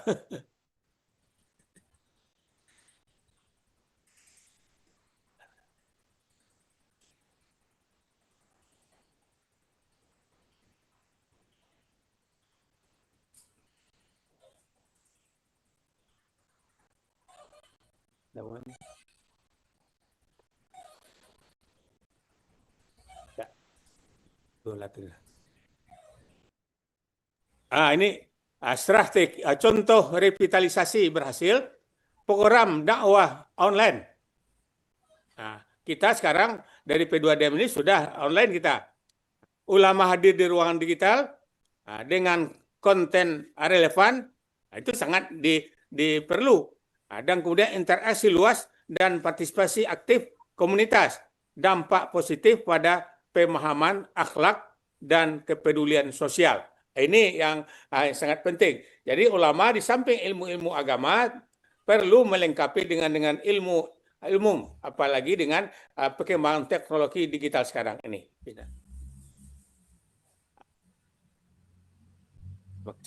Ya, Pak Datua. Jadi karena waktu 5 menit, saya cukup demikian. Nanti dalam diskusi kita berikan waktu. Kita akhiri. Wassalamualaikum warahmatullahi wabarakatuh. Waalaikumsalam warahmatullahi wabarakatuh. Terima kasih udah. Supaya menarik untuk yang bos sampaikan tadi, kita lagi kesempatan penanggap agak batigo dulu, karena beku masih bisa. Mudah-mudahan bisa dijawab oleh Profesor Ismet Panani, Udaira, dan Profesor Asa Suwarni. Tapi dengan catatan, tidak boleh lewat pertanyaan itu dari 2 menit. Karena kita waktu gitu. Silakan kalau ada yang tunjuk tangan, silakan. Agak 3 orang. Mau tanya aja. Silakan. Baik. Langsung saja. Assalamualaikum warahmatullahi wabarakatuh. Saya tujukan kepada Pak Ismet Panani. Pak Ismet, pertanyaan saya, semangat orang untuk berjuang, memperjuangkan Tigo Tungku Sajarangan itu sudah lunglai, sudah lemah, letih loyo. Pertanyaan saya, apa resep yang bisa memberikan semangat kepada masyarakat Minang dimanapun mereka berada sehingga Tigo Sajarangan kok bisa terwujud dengan baik, kompak, upaya dan ciam babasi ke bukit sama mendaki ke luar sama menurun. Terima kasih. Itu saja. Assalamualaikum warahmatullahi wabarakatuh. Waalaikumsalam warahmatullahi wabarakatuh. Dan kedua silakan. Itu Lado menunjuk tuh pada tuh ada Sultan Marajo, ada Pak Dr. Insinyur Kahar, ada Pak Iya nampak Pak Dr. Insinyur Kahar Mulyani dulu silakan. Assalamualaikum. Bisa terdengar Sorombo? Bisa. Ya. Langsung to the point saja, Mbak. Iya. Kalau seandainya misalkan langsung terwujud daerah istimewa Minangkabau, kira-kira apa dampak langsung yang dirasakan oleh masyarakat kecil gitu? Seketika maksudnya gitu. Itu aja pertanyaanmu. Terima kasih. Assalamualaikum warahmatullahi wabarakatuh. Waalaikumsalam warahmatullahi wabarakatuh. Kemudian berikutnya Dinda Peri ada nih Pasri Damhar. Silakan. Silakan. Datuk Marajo. Ya. Assalamualaikum silakan warahmatullahi Datuk wabarakatuh. Marajo. Waalaikumsalam warahmatullahi wabarakatuh. Terima kasih Pak yang sama kita hormati Bapak Ibu narasumber yang tidak bisa kita sebutkan satu persatu. Mohon izin off cam ya karena lagi on the way. Berbicara revitalisasi terkait dengan TTS, menurut saya ada hal yang penting yang perlu kita pahami bersama. Tadi saya sangat disayangkan belum disinggung oleh pembicara. Yang pertama adalah apakah terkait dengan usulan DIM, wacana DIM ini sudah terkoreksi di tingkat bawah gitu. Artinya seperti apa yang dikatakan oleh Prof. Ismet tadi, sebenarnya di tingkat bawah merasakan nggak pentingnya DIM tadi. Ini terkait dengan peran tadi, peran nenek mama, alim ulama, cadi pandai. Itu yang pertama. Yang kedua adalah bagaimana kita memahami tiga tungku sajarangan tadi. Yang dikatakan alim ulama kok sia, kriterianya ba'a, sarannya apa? Yang cadi pandai kok sia, sarannya apa? Kriterianya ba'a. Kemudian yang dikatakan alim ulama cari pandai ya, kemudian nenek mama seperti ba'a. Ambil contoh misalkan gini, nenek mama di Sumatera Barat misalkan di ranah kok, berapa persen nenek mama yang berada di Sumatera Barat di ranah dan berapa persen di rantau, itu yang menjadi permasalahan. Yang ketiga adalah bagaimana kita memahami regulasi. Regulasi kalau kita baca ya di Perda 72 Pambale atau mungkin dengan apa? Dengan aturan hukum yang terkait dengan misalkan tanah wilayah dengan Perda 7 2023 itu kontraproduktif. Misalkan kita ambil contoh di Perda 7 Pambale ya. Pemahaman nagari itu merupakan substitusi dari pemerintahan RI. Jadi mereka akan memfasilitasi di nagari sebagai nagari adat, sementara mereka kaki tangan mereka adalah di tingkat pusat. Mereka merupakan kaki tangan di tingkat pusat. Bagian dari itu pemerintahan. barangkali waktu Itu yang perlu dipahami apa menurut Ambo perlu dielaborasi lagi oleh pembicara. Jadi bagaimana kita memahami yang 3 poin tadi Pak Dato. Terima kasih. Assalamualaikum warahmatullahi wabarakatuh. Langsung saja pertanyaan pertama dijawab oleh Profesor Dr. Ismet Panani. Pertanyaan kedua dijawab oleh Pak Dr. Iramadi Irja. Dan yang ketiga gabungan. Biko dia pun pertanyaan ketiga terakhir kok. Silakan Pak Profesor Dr. Ismet Terima Panani. kasih Bapak moderator dan kepada Bapak yang bertanya. Dukungan terhadap tingkat siaran itu lemah, loyo istilah yang pakai tadi itu. Bagaimana memperkuatnya? Ini pertanyaan yang menarik sekali, sangat menarik. Jawaban pendeknya saya tidak tahu, tapi saya tahu. Tapi kalaupun saya bukan tidak tahu jawaban persisnya, tapi saya punya usul. Usul saya itu bersangkut paut dengan yang saya sampaikan pada akhir presentasi saya ini, yaitu kita harus bukan hanya diem ya. Saya merasa ini penting bagi masyarakat Minangkabau sekarang ini, bukan nanti waktu diem saja. Karena apa? Karena tantangan yang kita lihat di masyarakat Minangkabau sekarang bukan hanya lemah pemahaman sebagai Bapak penanya tadi mengatakan, bukan saja masalah dukungan seperti yang dikatakan Bapak tadi itu. Bukan hanya itu, tetapi juga gejala-gejala yang kita lihat dalam kehidupan masyarakat di Minangkabau saat ini. Bacalah koran, lihatlah media sosial. Hampir semua yang dilaporkan itu yang berhubungan dengan masalah sosial masyarakat itu erat hubungannya dengan ketiga faktor tadi itu. Alim ulama, Nina Mama, alim ulama cerdik pandai. Kemana mereka? Kenapa LGBT di Sumatera Barat termasuk yang tertinggi di Indonesia sebagai provinsi? Kenapa terjadi? Bapak Ibu belum dengar nyanyi ya yang saya buat tentang apa namanya itu? Bagaimana renungan saya terhadap masyarakat, yaitu Bapak Ibu sekalian. Judulnya Ada Besan di Sara. Nah, kalau belum mendengar harus dengar itu, karena itu menyangkut dengan apa yang terjadi dalam masyarakat kita. Bagaimana kita memperkuatnya? Saya pikir Bapak Ibu sekalian akan sangat bagus kalau Badan Persiapan DIM ini seperti institusi-institusi lainnya yang ingin memberikan bekas langsung terhadap masyarakat, DIM hendaklah punya cabang punya sesi di dalam keorganisasinya itu, yaitu sesi riset penelitian. Yang ditanyakan Bapak tadi itu memang benar, Pak. Dukungannya itu kepada orang tidak memandang serius alim ulama, adat, pemimpin adat. Cap Anda itu entah siapa orangnya, pertanyaan yang ketiga tadi itu siapa orang itu sebenarnya itu. Nah, besok nanti kita bicarakan itu secara lebih detail waktu sampai ke pertanyaan ketiga itu. Tapi usul saya, pertanyaan yang penting di Bapak penanya ini, seberapa banyak pengetahuan masyarakat kita sekarang ini terhadap elemen-elemen Tunku Tiga Sejarangan tadi. Tidaklah sebuah kebetulan kalau setiap universitas termasuk di negara kita, salah satu pembantu rektor itu, wakil rektor itu adalah wakil rektor bidang apa? Bidang riset.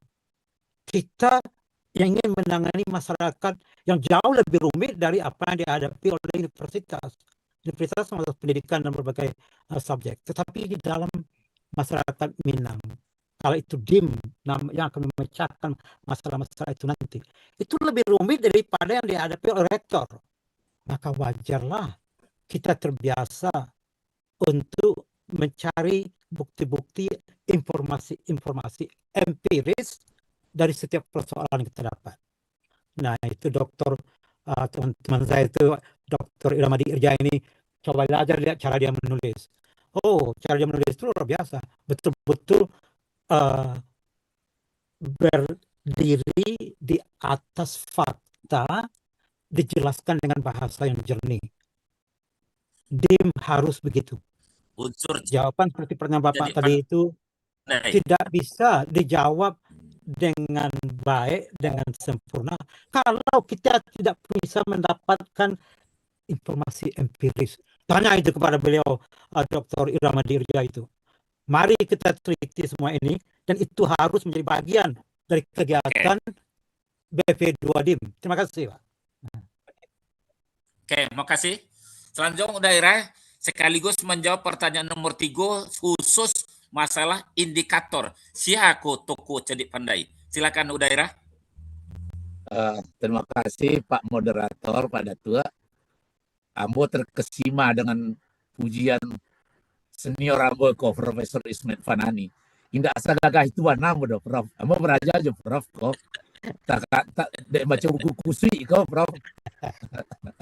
Tapi biarlah, menjawab dulu pertanyaan dari Dr. Kahar Mulyani. Iko pun memalu menjawab sebenarnya.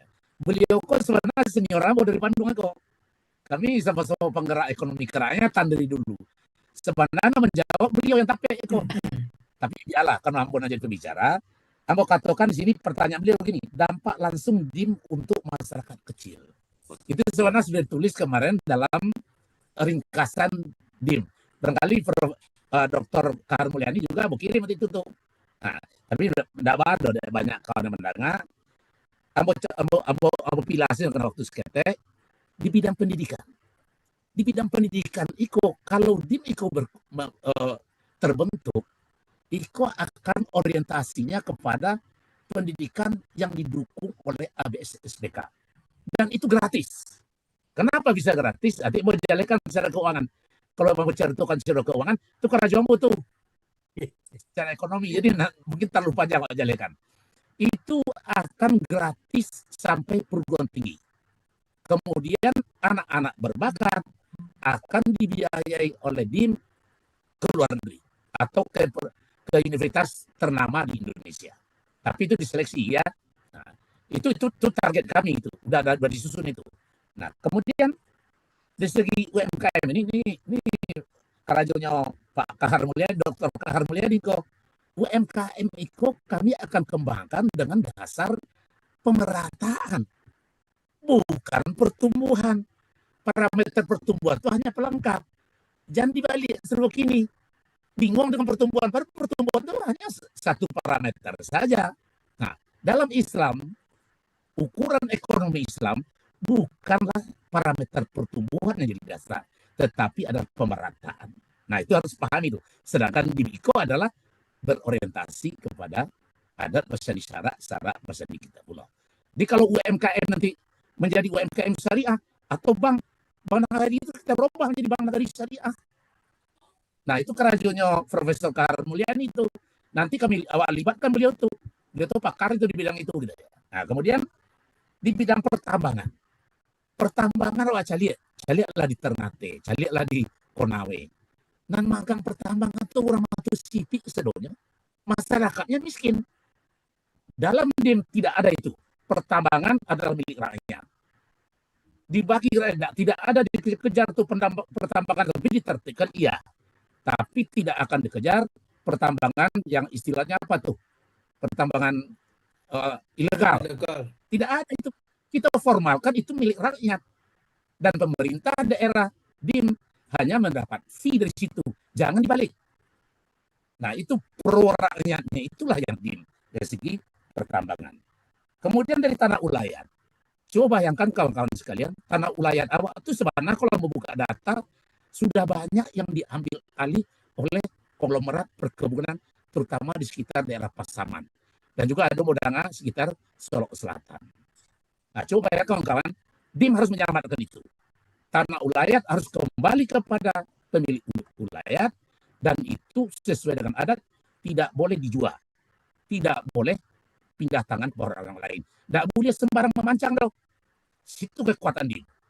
Makanya kawan-kawan sekalian, itulah yang bisa dirasakan oleh masyarakat kecil antara lain. Kalau kawan-kawan mau baca nanti mau jelaskan detail, tapi mungkin panjang sekali. Itu yang disampaikan oleh Profesor Ismail Fanani tadi, mungkin beredar itu ringkasan tentang rencana DIM dan apa yang akan lakukan DIM untuk ke depan. Karena itu tercantum di dalam naskah akademik yang telah kami susun bersama. Kalau mau lihat skuadron tadi ada Dr. Taswen Tarif, itu untuk pakar-pakar tentang hukum itu. Ya, RUU-nya beliau itulah otaknya dengan Dr. Roberia. Jadi banyak kawan-kawan sekalian yang sudah bekerja keras, tambah hanya salah satu orang yang menyusun naskah akademik. Jadi itu kawan-kawan, mudah-mudahan ini menjawab pertanyaan Pak Karmulyani. Kemudian yang tambah lanjut tadi tentang indikator cerdik pandai.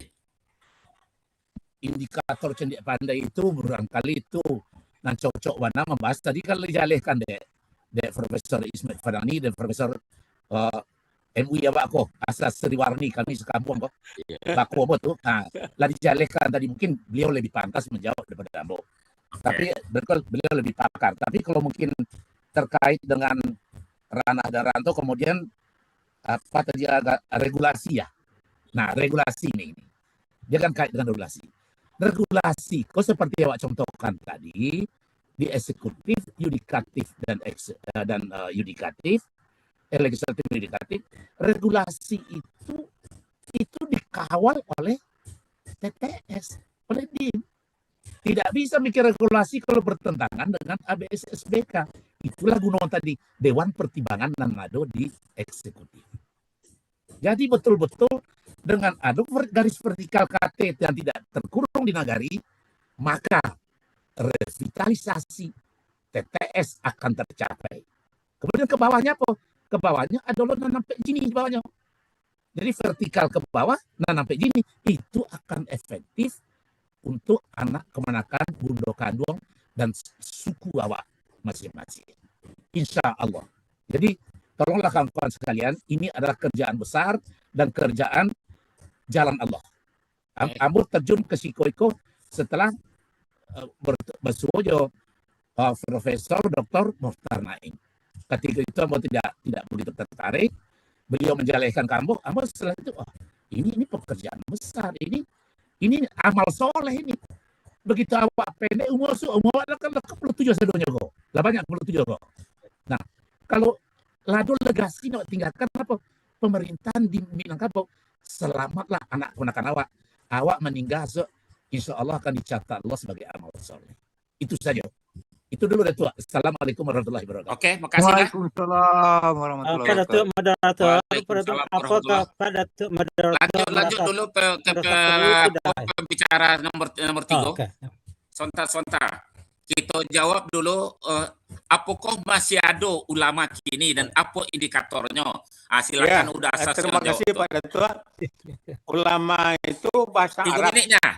Jadi mufradnya alim. Singulernya, pluralnya ulama yang berilmu. Tapi karena ada ayat Allah, innama yakhsyallahu min abdil ulama. Dia berilmu tapi tidak takut ke Tuhan, tidak bisa ulama dah. Nah, itu kan ada ayat Allah katakan begitu. Dan kemudian juga al ulama waras tutup maya, mewarisi Nabi. Tentu yang diwarisi Nabi itu yaitu adalah akhlaknya. Kalau ulama tidak berakhlak ya tidak ada ulama. Kira-kira begitulah Pak ini kan. Jadi kalau sebenarnya tadi ada pertanyaan tentang cendekiawan, sebenarnya dalam Al-Quran itu ulul albab, cendekiawan. Itu dia masuk dia tuh cendekiawan. Ulama itu juga cendekiawan. Cuma makanya dikatakan Nabi, dunia bustanun, dunia ini seperti taman indah lah dia yang pertama bi ilmil ulama, ilmu para cendekiawan untuk membangun dunia, dan kemudian ilmu para ulama untuk keselamatan kita di akhirat. kedua-duanya itu perlu, kan gitu kan. Nah, dan kemudian juga ada pertanyaan tadi, apakah sudah dipahami oleh masyarakat Minang? Saya ingat waktu pertemuan dulu Pak Irmadi, apakah gubernur itu setuju dengan DIM ini atau DPR? Atau dia setuju Provinsi Istimewa Sumatera Barat? Nah, kalau itu sudah setuju, itu DIM menyampaikan ke Pak Gubernur, ke DPR, apa kalimatnya. Kalau dia merasa kurang enak dengan DIM, ya Provinsi Istimewa saja. Bagi kita yang perlu itu kan istimewanya, bukan Minangnya, bukan apanya. Ini perlu Pak Datuk, Pak Ketua Umum, Pak Prof. Barangkali itu dari Bapak Ibu sekalian. Assalamualaikum warahmatullahi wabarakatuh. Pak Datuk, tadi ada Dinda Dr. Nipasri dari Jakarta mencurahkan tangan Pak Datuk. Oke, Diko sudah ikut dah. Kita buka sesi kedua dulu. Kecewa lo Dinda Profesor Asri Nadi Biko kan. Yo, Jadi tadi sampai jam 10. Kamu izin sebentar tuh. Kamu ingin menyapu kok kawan namo jauh kok tua. Ibu Tati Westhoff dari Belando. Kalau nggak disapu jauh-jauh macam lihat kemari. Nggak ada disapu. Terima kasih udah. Terima kasih udah. Assalamualaikum Sadonyo. Terima kasih. Jauh bana pagi di Siko. Jam 5 kini. Terima kasih. Pak Datuk Zul, itu ada penanya nala dari tadi menunjuk 2 orang tapi kelewat. Ada Pak Peri, ada Pak Nipasri. Ya sesi sudah ikut ketum. Kita menyepakati tadi yang penting itu kita mulai mengangin suasana dulu dengan 3 penanggap spontan. Biko sesudah sesi kedua kita ulang balik. Ikut untuk lebih menarik. Oke. Mudah-mudahan kawan-kawan kita bertahan sampai sudah. Baik, kita langsung saja sesi kedua dimulai dari Dindabo Profesor Dr. Asri Nadi. Silakan, waktunya sama 15 menit. Baik, terima kasih Mak Datuk Zul. Assalamualaikum warahmatullahi wabarakatuh. Waalaikumsalam warahmatullahi wabarakatuh. Salam, Profesor. Alhamdulillahirrahmanirrahim. Salatu wassalamu ala asrafil anbiya'i wal mursalin wa ala alihi rasulillah jema'in. Amma ba'du. Yang saya hormati Nini Mama, alim ulama, cerdik pandai yang hadir pada Zoom meeting ini, dan teristimewa kepada Bapak Profesor Masri Mansur, Uda Anton Pratama, dan yang lain yang saya pikir penggerak semangat kita untuk bisa mewujudkan daerah istimewa Minangkabau. Walaupun sebenarnya perdebatan ranah dan rantau ini perlu diteruskan ya, agar ini tidak padam, dan tentu juga tidak hanya habis di diskusi saja, tapi juga ada agenda-agenda konkret yang real yang menurut saya juga akan menjadi pertimbangan bagi pemerintah pusat. Harus ada vertical coalition dengan pusat, terutama wakil-wakil rakyat kita yang akan memperjuangkannya di lembaga pemerintahan. Kalau tidak ya saya pikir ini juga hanya sekedar wacana yang tadi dipertanyakan. Tapi nggak apa-apa, ini kan juga bagian dari kehidupan berdemokrasi. Izinkan saya share screen Mbak Datua. Saya diminta oleh Pak Sekjen untuk membicarakan tentang integrasi Tungku Tigo Sajarangan. Ini penting untuk kita diskusikan karena dalam banyak hal ini memang sudah ya barangkali sudah mulai dilupakan, dan bagi anak-anak kita yang Gen Z itu juga sudah sudah ya mungkin banyak yang tidak tahu juga gitu. Ini penting untuk kita bahas. Saya mulai dengan keistimewaan Minangkabau, Mak Datua, Nini Mama, alim ulama dan cerdik pandai, Bundo Kanduang, Paga Nagari. Ya. Saya ingin mengatakan begini, kalau kita bicara nagari, saya pikir banyak ilmuwan yang sudah mengkaji ya. Terakhir barangkali generasi-generasi usia saya yang juga banyak tulisan-tulisan nagarinya, itu juga menemukan bahwa apa yang dikatakan Jocelyn De Jong terkait dengan nagari sebagai republik mini itu memang tergambarkan dalam konteks kehidupan masa lalu. Tapi pertanyaannya apakah di masa sekarang itu sudah ada, masih ada? Nah ini yang barangkali penting untuk kita diskusikan. Idealnya dalam konteks yang kita pelajari ya, nagari itu kan mencerminkan negara. Kalau kita bicara negara berarti bicara tentang 4 fungsi yang memang melekat di nagari.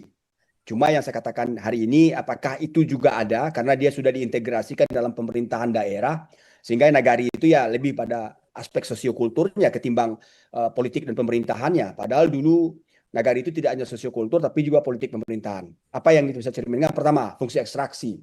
Kita lihat syarat berdiri nagari itu kan satu di antaranya yang hari ini juga kita perdebatkan terkait dengan pentingnya tol atau tidak, itu kan terkait dengan fungsi ekstraksi yang mesti harus kita dudukkan ya, karena nagari itu punya batas, punya padang kuburan, punya tapian, punya pasar dan seterusnya. Tujuannya apa? Sama dengan negara, bumi, air, kekayaan alam dan seluruh isi yang dikandung dalamnya dikuasai sepenuhnya oleh negara ya, dan digunakan untuk kemakmuran rakyat. Nah, fungsi ekstraksi di nagari juga seperti itu. Nah, pertanyaannya sekarang, apakah fungsi ekstraksi di nagari itu masih ada enggak? Artinya bahwa sumber daya yang dimiliki nagari itu masih ada atau tidak? Kalau tidak ada, berarti nggak ada fungsi ekstraksi. Berarti nagari sudah mulai mengalami degradasi. Yang kedua, fungsi distribusi. Kenapa saya katakan begitu?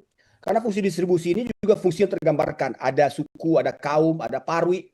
Jadi dalam konteks ini, kalau ada kemiskinan di nagari, kalau ada orang kelaparan di nagari, kalau ada orang yang tidak makan di nagari, berarti fungsi distribusi tidak jalan. Nagari tidak berfungsi lagi itu. Orang sibuk dengan memikirkan dirinya, sementara anak kemenakan juga tidak makan, barangkali ya tidak layaklah hidupnya. Walaupun kita bicara sebenarnya bahwa dalam Undang-Undang Dasar 1945 itu kan yang menjamin penghidupan yang layak itu kan negara. Tapi karena kita berharap terlalu banyak, ya kita turunkanlah ke nagari. Jadi fungsi distribusi nagari harus ada. Nah, yang ketiga fungsi simbolik. Nah, ini dia, sako, pusako. Nah, apakah sako, pusako itu masih sesuai dengan yang kita harapkan hari ini?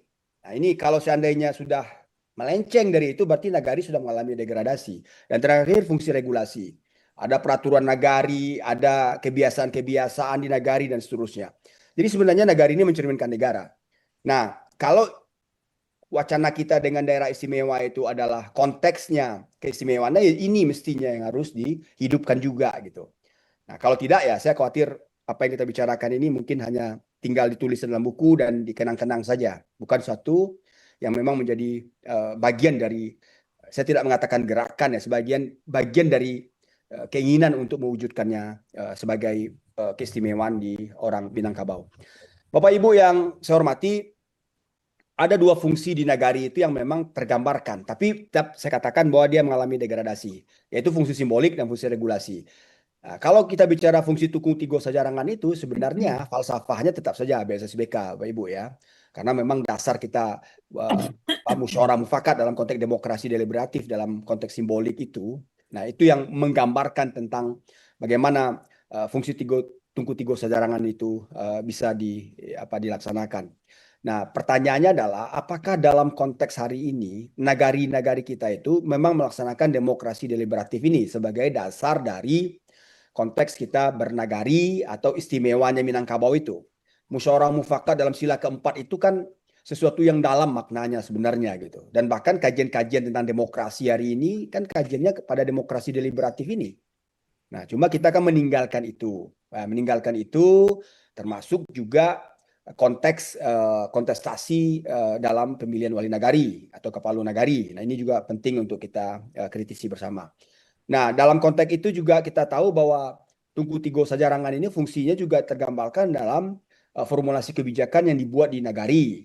Apakah dalam konteks formulasi kebijakan itu pernah misalnya itu mendahulukan demokrasi deliberatifnya, musyawarah mufakatnya, atau langsung pada konteks yang berbau suara terbanyak. Nah, tentu tujuannya kepentingan bersama regulasi ini gitu. Nah, ini barangkali ya yang menjadi bagian konteks tungku tigo sajarangan. Cuma yang kita lihat dalam konteks hari ini bahwa tungku tigo sajarangan ini masih tidak berjalan sesuai dengan apa yang kita harapkan. Kalaupun ada misalnya musrenbang melibatkan Ceri Pandai Alim Ulama, Nini Mama misalnya, banyak orang mengatakan itu sebagai sebuah aktivitas formalitas untuk memberi justifikasi dari kegiatan perencanaan pembangunan. Tapi apa substansinya? Nah, ini yang kadang-kadang juga menjadi pertanyaan. Saya pikir banyak hal ya Bapak Ibu, karena waktu terbatas, saya lanjut saja, kita diskusikan saja nanti. Nah, Bapak Ibu yang saya hormati, kalau kita bicara tungku tigo sajarangan yang fungsinya, nah kita kan mengenal ada adat yang di nagari yang sebagai basis kita itu selain dari adat dan sabana adat itu, bahwa Tunku Tiga Sajarangan itu sebenarnya menggambarkan tentang prinsip adat dan diadatkan. Karena prinsip demokrasi deliberatif itu memang diturunkan kepada praktek bernagari pada zaman sekarang ini dalam konteks adat dan teradat itu. Nah, dalam sebuah peraturan ada konsideran hukumnya, filosofis dan sosiologisnya. Saya pikir fungsi Tunku Tiga Sajarangan itu masuklah ke dalam konteks yang dicerminkan praktek-praktek bernegara. Di nagari juga ada sebenarnya, cuma kita kan belum menggalinya sebagai sebuah keistimewaan itu. Gitu. Nah, secara yuridis ini juga diatur dan dijamin di Undang-Undang Desa dan bahkan dikuatkan oleh Permendagri 44 2016 ya, terkait dengan hak asal usul desa itu atau hak asal usul negari itu. Artinya ini memberi kesempatan kepada kita sebenarnya. Cuma persoalannya bagaimana kita memanfaatkannya, bagaimana kita meyakinkan pusat.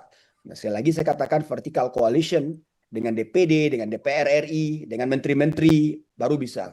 Karena ini adalah sebuah political will dan itu tidak mudah untuk mengatakan daerah istimewa ini sebagai sesuatu yang diajukan. Harus ada proses dan perjuangan yang panjang untuk sampai ke sana gitu. Karena kajian-kajiannya pasti mendalam di sana.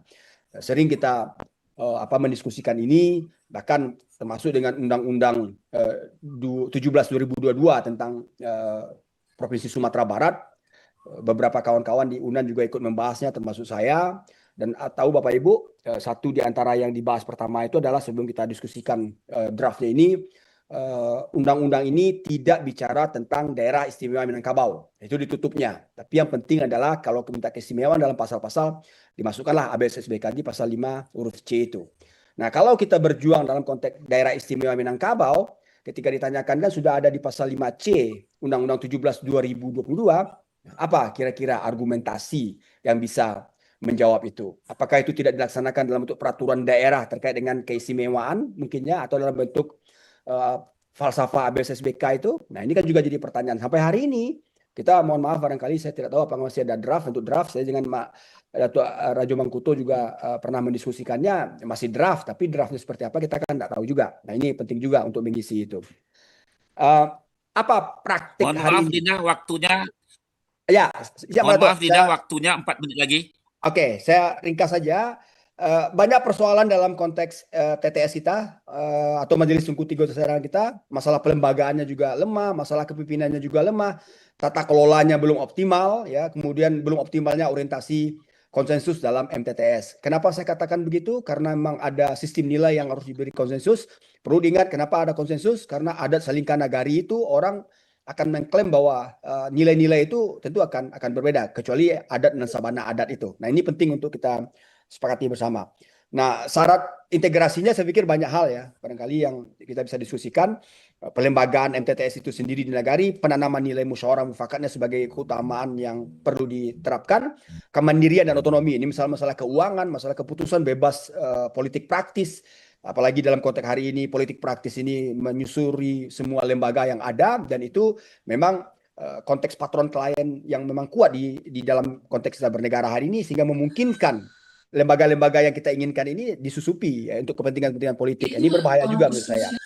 Terakhir Bapak Ibu sebagai penutup bahwa MTTS sebagai sebuah karakter dari keistimewaan Minangkabau itu ya memang harus dihidupkan kembali, kemudian filosofi ini perlu dikembangkan dan kita berharap bahwa Majelis Tunku Tiga Sajarangan itu memang harus dilembagakan kalau ingin dikatakan bahwa lembaga ini adalah sebuah keniscayaan dalam wacana daerah istimewa Minangkabau. Terima kasih Mbak Ratu, barangkali itu saja pengantar saya, mudah-mudahan bermanfaat untuk kita diskusikan. Assalamualaikum warahmatullahi wabarakatuh.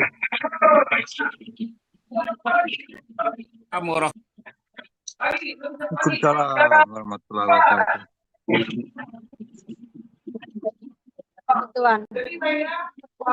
Waalaikumsalam warahmatullahi wabarakatuh.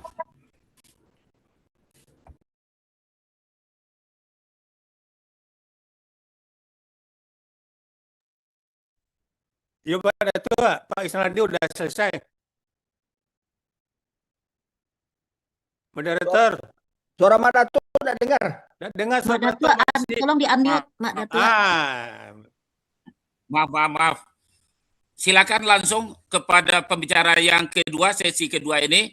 Ini Datuk Gampualam dari Ketua Elkam Agam. Cek. Lai terangkan. Silakan. Berapa? Lai. Oke. Mulai ya. Bismillahirrahmanirrahim. Di dalam awal pamulai kato sepatan dunia pendahuluan sambuilah salam serta sambah dari ambo kaganti ba jawek tangan. Assalamualaikum warahmatullahi wabarakatuh. Waalaikumsalam warahmatullahi Waalaikumsalam warahmatullahi wabarakatuh. Pandai petang lintang buang orang patahkan bukan tonek kerana ambo cedek pandai tapi ada seketik materi dan ambo cuba sampaikan. Alhamdulillahirrahmanirrahim. Salatu wassalamu ala asrafil anbiya wal mursalin wa ala alihi washabihi rasulillah ajma'in. Asyhadu an la ilaha illallah wa asyhadu anna Muhammadan abduhu wa rasuluhu nabi ba'dah.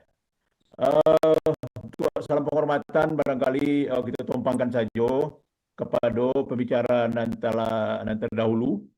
Ambo Haji Junaidi BCSA Datuk Agam Alam dan Hitam, Ketua Elkam Kabupaten Agam, diminta oleh Pak Datuk untuk bisa berkontribusi, berbagi sesuai dengan judul yang diagiahkan, revitalisasi peran dan fungsi Niniak Mamak sebagai pilar kepemimpinan adat dalam tata kelola daerah. Tentu Ambo sekali lagi mengucapkan terima kasih atas kesempatan karena memang yang menjadi pemateri adalah orang-orang hebat semua. Tentu Ambo merasa mudah-mudahan dan bisa lo mau sampaikan sesuai dengan judul akan dapat lo menambah pengetahuan awak bersama.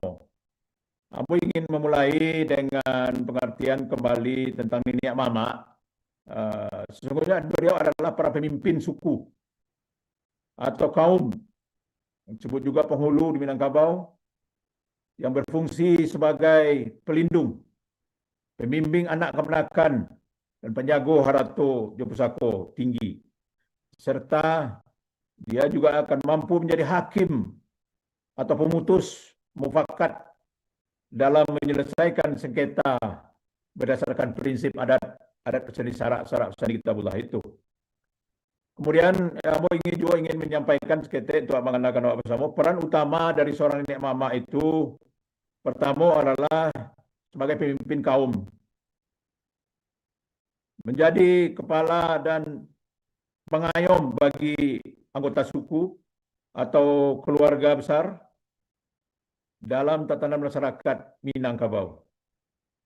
Dan kedua, menjadi pemimpin anak kemenakan, menggerakkan pendidikan, moral, sosial, agama, dan keterampilan hidup bagi anak kemenakan tadi. Kemudian peran berikutnya adalah menjadi perwakilan adat, menjadi perwakilan di dalam kaum, dalam kebudayaan tradisional, seperti satu bahimpun di dalam kepengurusan kelembagaan kerapatan adat nagari, kalau itu di nagari, kemudian menjadi anggota pengurus di lembaga kerapatan adat alam Minangkabau, adanya di kecamatan dan di kabupaten, serta bapucuak di provinsi. Kemudian sebagai pengawas daripada harta pusako, bagaimana seorang penghulu itu mengamankan dan mengelola harta pusako tinggi agar tidak sembarangan dijual dan digadai dan beralih kepimpinannya. Kok dijualnya tidak makanan Bali, kok digadainya tidak makanan Sandu. Kemudian fungsi Niniak Mamak di dalam masyarakat, satu, berfungsi sebagai pendamai, hakim, menyelesaikan masalah-masalah konflik keluarga atau sengketa tanah ulayat melalui musyawarah mufakat. Kemudian fungsi pelestari budaya, menjaga keaslian atau adat, aturan adat dan norma serta kaedah yang tetap dipatuhi oleh anak kemenakan di nagari. Kemudian fungsi keputusan sosial, bagaimana seorang penghulu itu dapat mengarahkan mengesahkan putusan penting seperti acara-acara pernikahan secara adat dan pengangkatan gelar penghulu baru di kaumnya. Kemudian apa yang menjadi topik dari revitalisasi dari seorang Nini Mama, tentu kita akan juga mengenal bagaimana revitalisasi itu adalah proses atau pembuatan untuk menghidupkan atau mengiatkan atau membuat suatu hal yang kembali menjadi vital dan penting. Hal ini mencakup bisa perbuatan fisik, peningkatan fungsi, dan penambahan kegiatan baru atau penambahan kegiatan baru agar objek yang tadinya rusak, tidak berfungsi, kurang produktif, bisa hidup dan bermanfaat lagi. Barangkali ini yang menjadi keinginan dari kita, bahwasanya Tungku Tiga Sajarangan itu sudah tidak jelas apakah berfungsi atau tidak. Itu ini kembali kepada kita, mau kita fungsikan atau kita biarkan kondisi ini sebagaimana. Jadi kami dari kalangan Nenek Mama tentu tidak mau salah satu tungku, pilar tungku itu yang mengakibatkan ambruknya Tungku Tiga Sajarangan di Minangkabau itu. Kemudian saya juga ingin menambahkan sesungguhnya revitalisasi yang sesuai dengan bidang kami tentu bidang adat dan budaya. Bagaimana mengangkatkan, kita memperkenalkan kembali adat dan budaya tradisi lama agar dikenal oleh masyarakat luas. Saya ingin sampaikan di sini, Minangkabau di mata orang luar sangat-sangat luar biasa.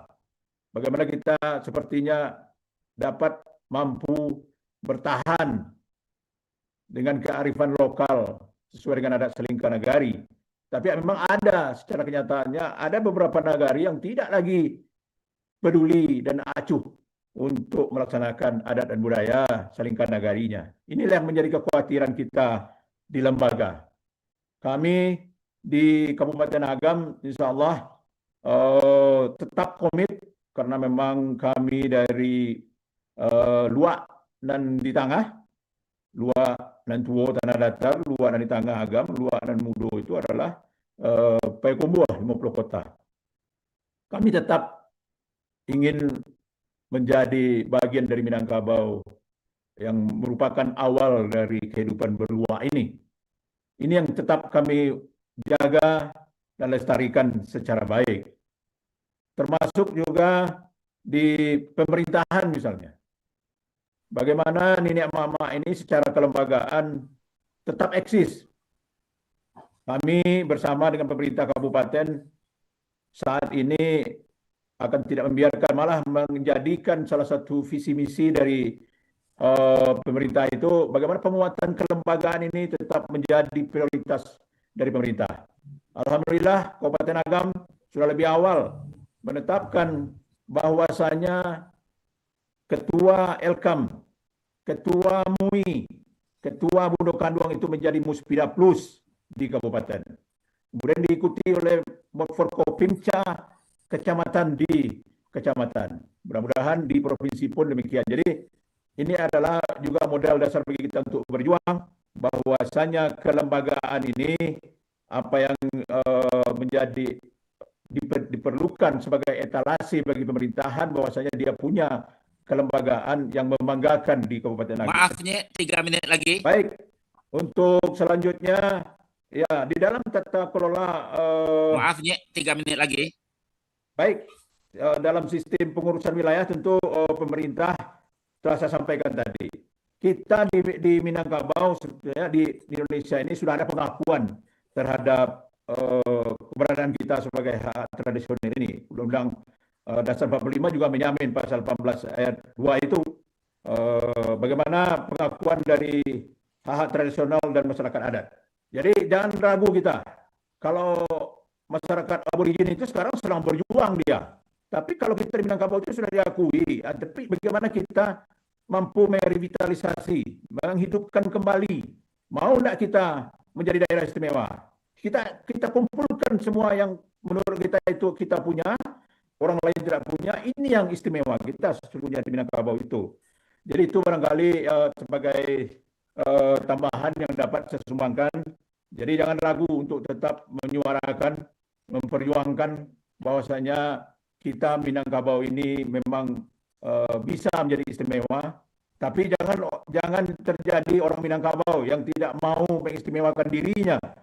Seperti ada di daerah-daerah tertentu, ada nagari yang tidak ada nenek mamanya.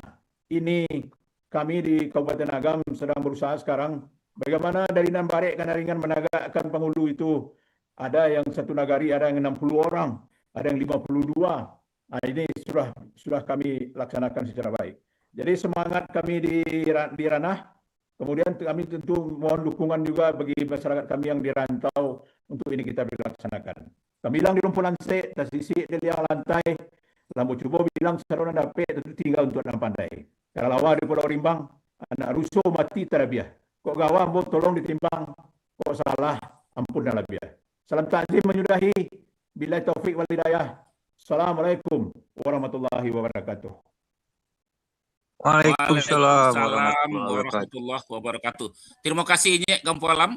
Selanjutnya kita menuju Ibu Dr. Eliwarti Maliki LCMA, pakar pendidikan sekaligus mewakili Bundo Kanduang Minangkabau.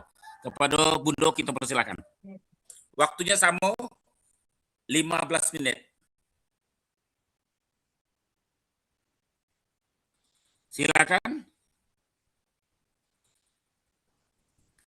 Silakan. Kalau ada, kalau enggak kita lanjutkan dengan tanya jawab. Abeko nanti go terakhir sesi yang ketiga. Silakan. Mungkin Bu Eliko terkendala dengan kegiatan beliau, enggak Pak Datuk? Tadi kan beliau ngecek dulu kegiatanku. Coba ditanya dulu seketik lagi ya. Kalau beko tentu di bagian berikut lagi ya, di sesi setelah itu. Ya, kok. Baik, kita lanjutkan. Sebentar. Assalamualaikum, Mbak Datuk. Sebentar, Mbak Datuk. Ya, Mbak Datuk. Ya, silakan. Itu dari Pak Kadis Kebudayaan barusan ala balik Ambo. Nah, kata beliau, oke, Ambo sedang perjalanan dari bandara ke hotel di jalan ke daerah Taman Mini di Jakarta. Rupa beliau di perjalanan. Nah, tapi Ambo lah minta sesi ke beliau kalau bisa nanti sebelum zuhur kami tunggu Pak Kadis ya. Agak 5 menit cukup, paling kurang itu. Silakan lanjut, moderator. Baik, kita langsung kita berikan aplaus dulu Profesor Dinda, Profesor Asrinaldi dan Datuk Gampualam. Kita berikan aplaus yang telah menyajikan kok. Kita lanjut kepada pertanyaan yang tadi telah terkendala, yaitu duta besar kita dari Belanda, Peri. Dinda Peri, silakan. Silakan Dinda Peri. Dokter. Silakan. Sepertinya Ibu Eli bergabung gitu. Beliau kok adalah tadi lah persilakan tapi terkendala. Akhirnya ambo ulang balik. Beliau kok adalah duta besar kita di Belanda. Silakan.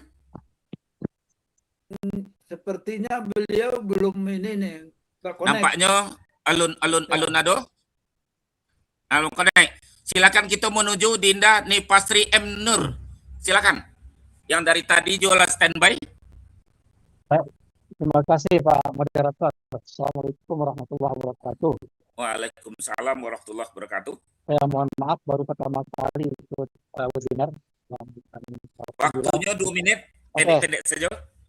Yang pertama saya tertarik dengan apa yang disampaikan oleh Prof. Ismet Panani tadi, Pak. Ya. Yeah. Selama ini TTS kita itu hanya sekedar teori, gitu ya. Belum tampak prakteknya di masyarakat. Kalau itu yang menjadi kekuatan kita untuk DIM, kita harus fungsikan ya, sebagaimana disampaikan oleh Prof. Asrinaldi tadi. Yang namanya TTS itu kan statis gitu ya. Bagaimana supaya dinamis kita manage ya. Itu nanti bisa, disitulah nanti baru bisa berfungsi untuk ya memajukan masyarakat dan melindungi masyarakat. selama ini itu belum kelihatan, masing-masing jalan sendiri gitu ya, sehingga masyarakat tidak paham. Termasuk saya sendiri juga tidak paham, hanya teori gitu ya. Kalau di Papua namanya satu tumpu tiga batu gitu ya, agama, adat, pemerintah ya. Itu mereka berfungsi gitu. Kalau kita belum kelihatan fungsi. Oleh sebab itu kalau ini nanti difungsikan atau istilah Prof. Ismet tadi diinstitusikan atau dilembagakan gitu ya. Pertanyaannya lagi adalah nanti dari mana sumber pendanaan yang ideal, mandiri yang untuk operasional lembaga adat ini, agar mereka tidak sepenuhnya tergantung nanti pada hibah APBD. Itu juga perlu menjadi pemikiran kita. Ya. Yang kedua, tadi udah Prof. Sriwarni menyampaikan di era digitalisasi atau kemajuan teknologi informasi ini itu sangat mempengaruhi muda-mudi kita gitu ya. Sangat mempengaruhi muda-mudi kita. Dan nenek mama kita banyak yang belum familiar dengan digitalisasi gitu ya. Nah, oleh sebab itu kira-kira bagaimana peran alim ulama dan cendekia pandai ya dalam merumuskan panduan moral atau hukum adat terkait batasan penggunaan media sosial bagi remaja kita di setiap negara misal. Nah, disitulah nanti bisa berfungsi TTS ya. Selama ini hanya masing-masing saja yang jalan apa adanya, apalagi nenek mama kita tidak seperti nenek mama zaman dulu. Kalau zaman dulu itu ada keponakan yang perempuan ketemu di jalan, dia tidak pakai tutup kepala, langsung lari cari kain selendang untuk tutup kepala. Kalau sekarang jangan tutup kepala, dadanya aja terbuka. Kasih Dinda, waktu. Terus, nah terakhir bagaimana menyelesaikan keputusan peradilan adat oleh nenek mama kita agar memiliki kekuatan hukum tetap itu atau ekstra ya di mata hukum positif Indonesia saat terjadi sengketa tanah ulayat. Oke. Sebagaimana dibahas oleh Kakanda. Oke, mau kasih Dinda? Ya, apa namanya Irma Iramadi. Tadi. Itu saja ya. Ya, makasih Dinda. Assalamualaikum warahmatullahi wabarakatuh. Waalaikumsalam warahmatullahi wabarakatuh. Kita menuju kepada Dinda Dr. Arman Usni. Silakan Dinda. Silakan Dinda Dr. Arman Usni. Siapa Pak Zul? Saya Pak Zul. Itu. Makasih ya, Pak Zul. Assalamualaikum warahmatullahi wabarakatuh. Alhamdulillah Pak Datuk Zulkifli sudah 2 kali ikut diskusi webinar DIP ini. Alhamdulillah banyak sekali wawasan yang saya dapat terima yang dapati dari pakarnya. Tentu cita-cita DIP ini ke depan cita-cita yang mulia ya. Tentu ke depan generasi ke depan kan bukan lagi generasi ini ya. Terkesan nanti kalau tidak dikomunikasikan secara masif, khususnya kepada Gen Z, karena berapa tahun lagi mereka yang akan menghuni istilahnya ranah-ranah kebijakan untuk menyampaikan cita-cita DIM ini. Jangan-jangan nanti terkesan bahwasanya keinginan untuk yang mulia ini, untuk DIM ini hanya sekedar terkesan semacam nostalgia masa lampau, tapi tidak sampai kepada generasi baru hari ini, khususnya Gen Z. Kita lihat Gen Z hari ini seakan-akan tidak menggambarkan, meskipun mereka dari anak keturunan orang Minangkabau, tapi aktivitas mereka seakan-akan berada di sisi yang lain. Jadi pertanyaan di sini tidak diperuntukkan kepada salah satu narasumber. Silakan nanti yang mana yang bisa menanggapi silakan.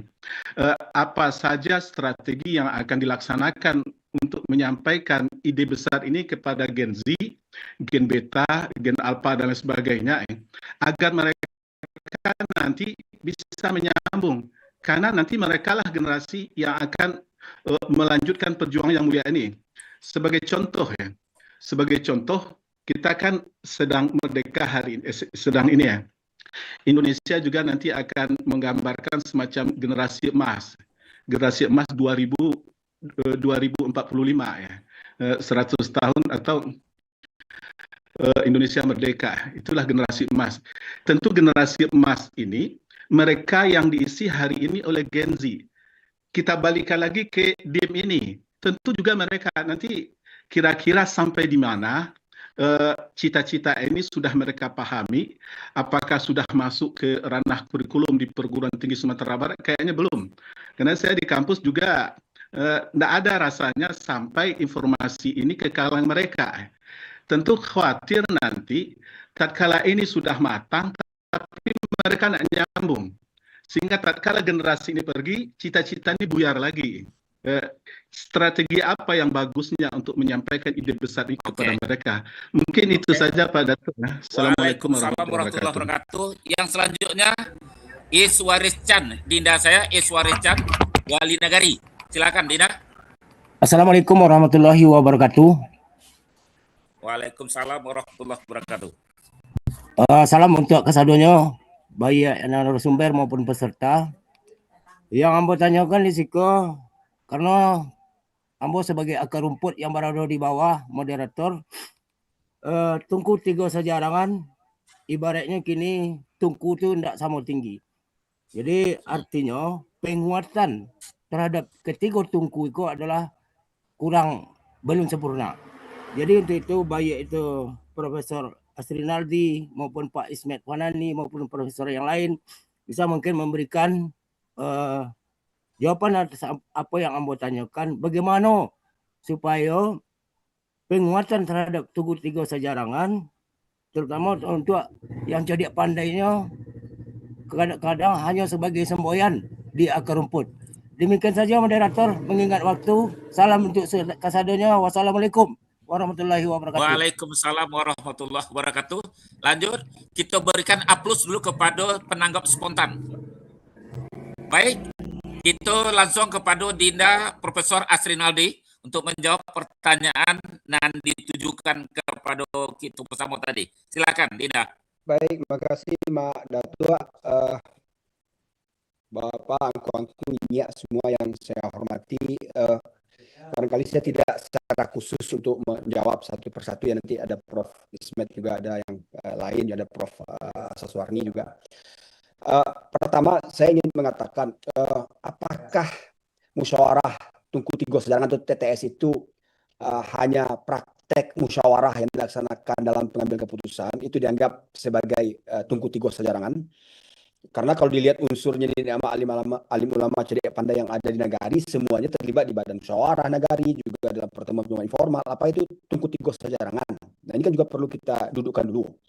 Kalau saya mengatakan, kalau memang TTS ini dipertahankan, dia harus dilembagakan, MTTS ini. Saya tidak mengatakan apakah sama dengan LKAM, itu yang perlu kajian lebih mendalam lah, atau apalah namanya gitu. Artinya kalau memang kita mengatakan bahwa majelis tungku 3 sejarangan itu harus memiliki peran dalam konteks pembangunan, dalam konteks pendidikan dan seterusnya.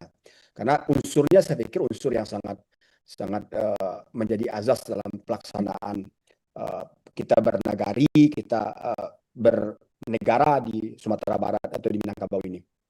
Nah, kalau lembaganya ada, kalau ada fungsi yang jelas dilaksanakan, ya tentu mudah bagi kita untuk bisa memberdayakannya. Misalnya dalam konteks kelembagaannya, berarti kan harus ada anggaran dasar, anggaran rumah tangganya, bagaimana pembiayaannya, bagaimana fungsinya, bagaimana hubungannya dengan pemerintah daerah, bagaimana hubungannya dengan pemerintah Nagari. Saya tidak mengatakan makin banyak lembaga makin bagus, juga tidak seperti itu. Tapi memang harus jelas dulu duduknya ini apa TTS ini. Sebab tungku 3 sejarangan itu tadi Mak Datuk Rajo Alam, Gampu Alam jadi juga mengatakan bahkan di satu Nagari pun tidak ada nenek mamaknya atau penghulunya ya Mak Datuk ya. Nah gimana kita bicara kalau di Nagari itu saja nenek mamak atau penghulunya tidak ada, bicara tungku 3 sejarangan sesuatu yang impossible, sesuatu yang absurd menurut saya gitu. Jadi memang harus didudukkan dulu dalam konteks ini. Nah itulah yang kita ingin katakan, apakah daerah istimewa Minangkabau ini harus membuat atau memperkuat itu dulu sebagai azas. Tadi saya tertarik dengan Mak Datuk Gampu Alam, mestinya ini kan menjadi karakter yang istimewa itu di sana dulu gitu. Jadi tidak ada sosiokulturnya, tapi ada elemen-elemen dalam konteks politik dan pemerintahannya. Karena kalau sosiokultur sekarang kita bisa katakan bahwa Minangkabau itu masih melaksanakan sosiokulturnya, tentu dengan plus minusnya tentunya. Tapi dalam konteks politik pemerintahan ada nggak Minangkabau melaksanakan sesuai dengan hak asal usulnya? Ini yang kita pertanyakan dalam konteks Undang-Undang 6 2014 tentang desa itu. Gitu. Nah, tentu itu juga menjadi agenda dalam konteks perda nomor yang akan disajikan ya dalam konteks pengejawantahan pasal 5C 17/2022 tentang Provinsi Sumatera Barat. Itu yang pertama. Nah, yang kedua barangkali ini sebagai jawaban terakhir saya, yang paling penting bagi saya, mungkin kita pikirkan bersama lah. Saya kadang-kadang di beberapa kesempatan berdiskusi dengan kawan-kawan di perguruan tinggi, di LSM, itu mengatakan pertanyaan yang agak skeptis ya. Ini juga tantangan bagi kita semua. Apakah mungkin daerah istimewa Minangkabau itu diwujudkan dalam bentuk apa yang ada hari ini di Yogyakarta, di Papua, dan di Aceh dengan kekhususannya itu? Itu pertanyaannya. Karena ini putusan politik. Bapak Ibu juga masih ingat ya, ketika daerah istimewa Yogyakarta itu, saya masih ingat, mohon maaf kalau ada Pak Menteri Dalam Negeri Pak Gamawan Fauzi, mohon maaf kalau saya keliru, tolong diperbaiki. Itu debatnya panjang dan Yogyakarta itu menuntut, dan Pak Gamawan mengatakan bahwa Yogyakarta itu gubernurnya dipilih, bukan dalam diturunkan seperti keistimewaan itu. Nah, akhirnya kan Presiden SBY yang menyelesaikan itu, udah dilepas saja gitu. Nah, yang ingin saya katakan dari analogi itu adalah kalau ingin bicara daerah istimewa Minangkabau seperti provinsi-provinsi lain, ini lebih tingkat tinggi nih Bapak Ibu. Presiden Prabowo-nya harus didekati. Atau orang-orang yang sekitar Presiden Prabowo-nya baru masuk ke kabinet atau masuk ke DPR gitu.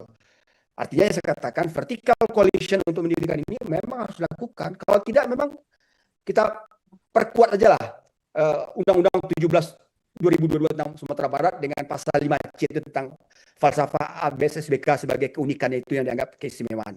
Itu yang didiskusikan dengan banyak kawan-kawan di banyak kesempatan. Barangkali itu Mak Datua Mamputo, terima kasih. Mohon maaf kalau ada yang terima kasih Dina. Kita menuju kepada Profesor Ismet Panani karena memang disinggung tadi. Silakan Prof. Sudah ikut ini Gempualam menjawab. Kita ke Pak Ismet, Profesor Ismet Panani dulu. Karena memang penanggap tadi atau penanya spontan mengharapkan sumbangan pikiran beliau. Terima kasih Pak Moderator. Tanpa menyebut nama yang bertanya, karena menurut dalam catatan saya ini ada beberapa yang menurut saya sangat penting. Yang pertama, apakah generasi di bawah kita memahami hal ini? Ini sangat penting menurut saya. Kita jelaskan dan kita jawab dan kita tanggapi dengan serius. Karena memang itu betul. Kalau kita melihat yang hadir di sini saja dalam pertemuan kita ini, tidak ada generasi yang disebut oleh penanya tadi itu. Dalam pengetahuan saya, dalam survei saya yang informal, mereka tidak tahu. Saya tanya ke beberapa tempat saya dan ke penelitian di berbagai tempat di Indonesia ya. Nah, sebelum pertemuan kita ini khususnya waktu saya diminta, saya bertanya kepada mahasiswa-mahasiswa yang ada di Sumatera Barat maupun berada di luar Sumatera Barat tentang dua hal ini, karena kita membicarakan TTS ini semua dengan DIM. Hampir semua, 90% lebih sedikit, mereka tidak tahu apa itu. Tentang DIM ini mereka tidak pernah dengar pun. Tidak pernah dengar pun. Padahal mereka itu pada usia mahasiswa. Tentang TTS juga begitu. Ada yang tahu kepanjangannya, tunggu tiga sejarangan, tapi mereka tidak tahu maksudnya apa itu. Kita bisa menyadari sekarang ini bahwa jangkauan kita terhadap masyarakat secara utuh itu belum ada, saya lihat. Itu benarkan ya, tolong benarkan kalau saya salah itu. Nah, ini sangat krusial kalau kita memang merasa DIM ini penting. Nah, seperti Bapak dari UNAN barusan itu, Bapak Profesor Asrinaldi itu menyampaikan ada 3 sekarang daerah istimewa. Alasannya beda-beda. Di Papua dan di Aceh itu boleh dikatakan itu alasan dasarnya itu belum tidak diakui begitu. Politik alasannya. Karena mereka berontak tidak habis-habisnya. Aceh kena sesudah tsunami, kebetulan perontakannya itu turun, berkurang, mereka masuk NKRI, mereka itu merupakan pada waktu itu tuntutan mereka menjadi merdeka karena itu, karena alasan politik. Papua juga begitu. Itu pun dengan susah payah. Nah, Aceh dan Papua, dan saya sangat tertarik yang dikatakan Bapak Prof. Yunan baru itu, karena itu kita bisa pelajari, kita tahu dengan persis karena baru saja terjadi daerah istimewa itu. Kalau Surakarta, kalau Yogyakarta itu dia pernah menjadi ibu kota negara, dan Hamengkubuwono, mereka itu ada jalur yang berkelanjutan tentang budaya keraton Jogja itu. Minangkabau, kita sebut dengan Minangkabau tidak berfungsi sebagai kerajaan sudah lama. Apa yang kita jadikan yang saya dengar ini dari semua ini adalah karena keistimewaan falsafah kita. Berbagai bentuk falsafah itu, nanti sejarangan, ada pesan isyarat, pesan kita pula. Apakah ini akan membuat orang di pusat akan mengatakan, oh ya, keistimewaan ini perlu kita hargai? Saya ragu Bapak Ibu sekalian. Kalau kita lihat di 3 tempat tadi itu, alasannya itu menyangkut keadaan sosial politik, keberadaan mereka di dalam NKRI. Sangat krusial. Kita tidak ada yang seperti itu. Kita menganggap kita istimewa itu karena falsafah kita. Nah, baiklah, menurut saya, kita harus jujur kepada diri kita sendiri. Kita harus jujur. Kalau konsep ini kita mengatakan adalah keunikan yang dapat menjadi dasar untuk DIM, orang di luar Sumatera Barat akan bertanya, ya itu teori saja. Minangkabau tidak seperti itu yang kami tahu. Lalu kita menjawab apa? Keislaman di Minangkabau tidak tercermin di dalam kehidupan sehari-hari yang hampir sama saja dengan provinsi-provinsi lain di Indonesia. Mohon maaf ya, karena kita sama-sama Anda kan tidak bawa kalau menyebut masalah korupsi di Sumatera Barat, indah ado, bedanya juga korupsi di tempat lain. Ya kan? Masalah sosial, narkoba, malah termasuk yang terparah di Indonesia. LGBT termasuk yang tertinggi. Bapak tahu, Ibu pasti tahu, karena saya tahu itu semuanya sudah menjadi kabar. Jadi keistimewaan keislaman kita itu tidak tercermin dalam kehidupan kita. Nah, saya katakan tadi itu dari awal, sebenarnya kita sekarang ini jangan menunggu DIM. Kalau kita serius tentang itu, kita harus memperlihatkan bahwa keistimewaan dalam teori itu juga istimewa dalam perlakuan kita. Kita lebih baik secara etis, secara moral, dan sebagainya. Nah, itu belum ada. Jadi, semua ini menurut saya perlu kita bicarakan dan disampaikan kepada generasi-generasi penerus kita, sehingga mereka memahami. Mereka juga melihat kesenjangan itu, Bapak sekalian. Kalau kita tanyakan ke mereka. Ya, terima kasih. Itu, mudah-mudahan kita menuju menjawab banyak sedikitnya. Terima kasih. Kita menuju Inye Gempolam, silakan. Ya, terima kasih. Barangkali dari pertanyaan yang sangat-sangat menarik, dari pendanaan kelembagaan yang ada. Ini menarik sesungguhnya. Ya, sesungguhnya kalaulah pemerintah itu memahami bahwasanya dari daunan secapu tanah dan sabingkah itu kan nenek mama memiliki, tapi semua retribusi itu sudah dipungut oleh negara, oleh daerah, sehingga nenek mama ini harusnya mendapatkan bagian dari situ. Jadi pendanaan kelembagaan ini, kalau falsafahnya bahwa tanah dan sabingkah, rumput dan secapu, itu harus kembali ke nenek mama. Itulah nanti yang kita pergunakan untuk pemberdayaan kelembagaan yang ada di masing-masing negari. ya harus dikuatkan. Jadi di program unggulan peningkatan kelembagaan itu sangat-sangat diperlukan. Kemudian bagi Tungku Tigo Sejarangan itu sebetulnya ada lagi Tali Tigo Sapilin yang memang itu adalah faktor yang menguatkan untuk Minangkabau ini bisa kuat. Kalaulah tali Tungku Tigo Sejarangan, Tali Tigo Sapilin itu kuat, insya Allah Minangkabau ini akan semakin dihargai di mata dunia internasional. Kemudian dari tadi ada unsur Tali Tigo Sapilin itu apa tuh padanya? Ya? Nanti.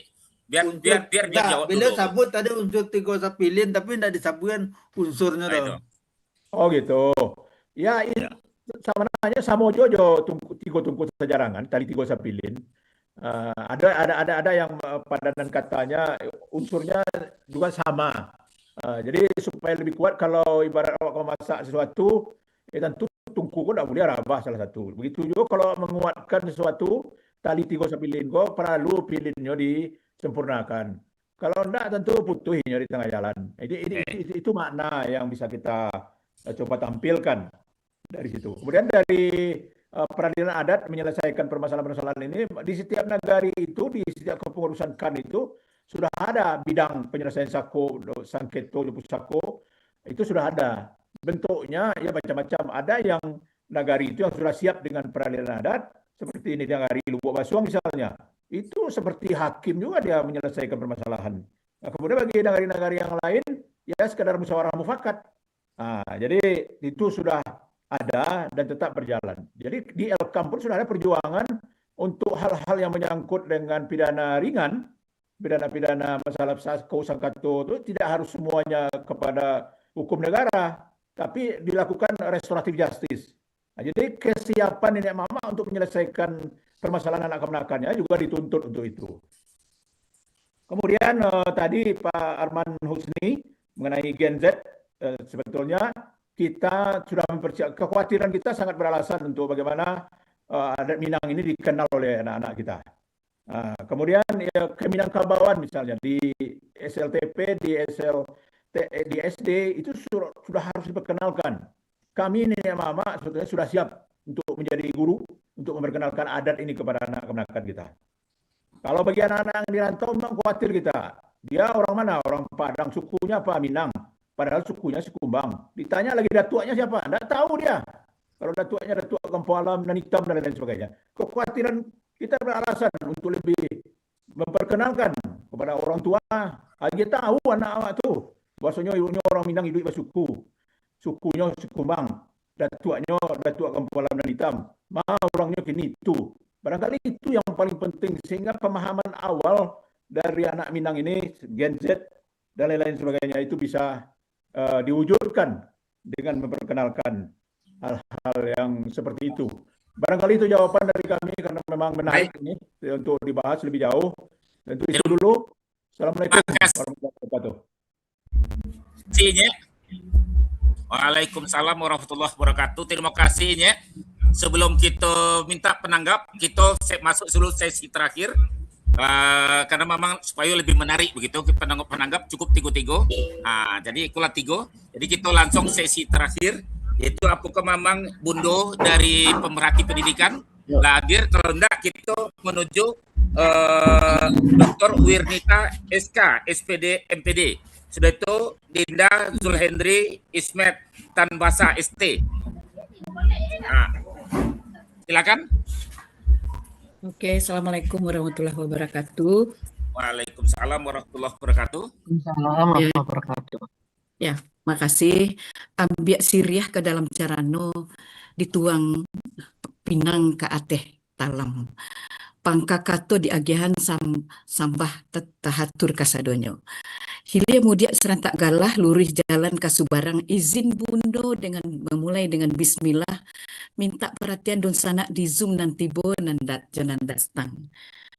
Baik, sebentar ini karena apa baterai lowbat.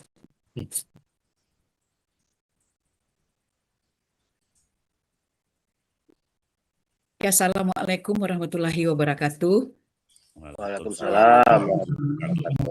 Waalaikumsalam warahmatullahi wabarakatuh. Terima kasih saya sampaikan kepada moderator Mak Datuk Angku atau Datuk Mama ya, Datuk Rajo Maputo.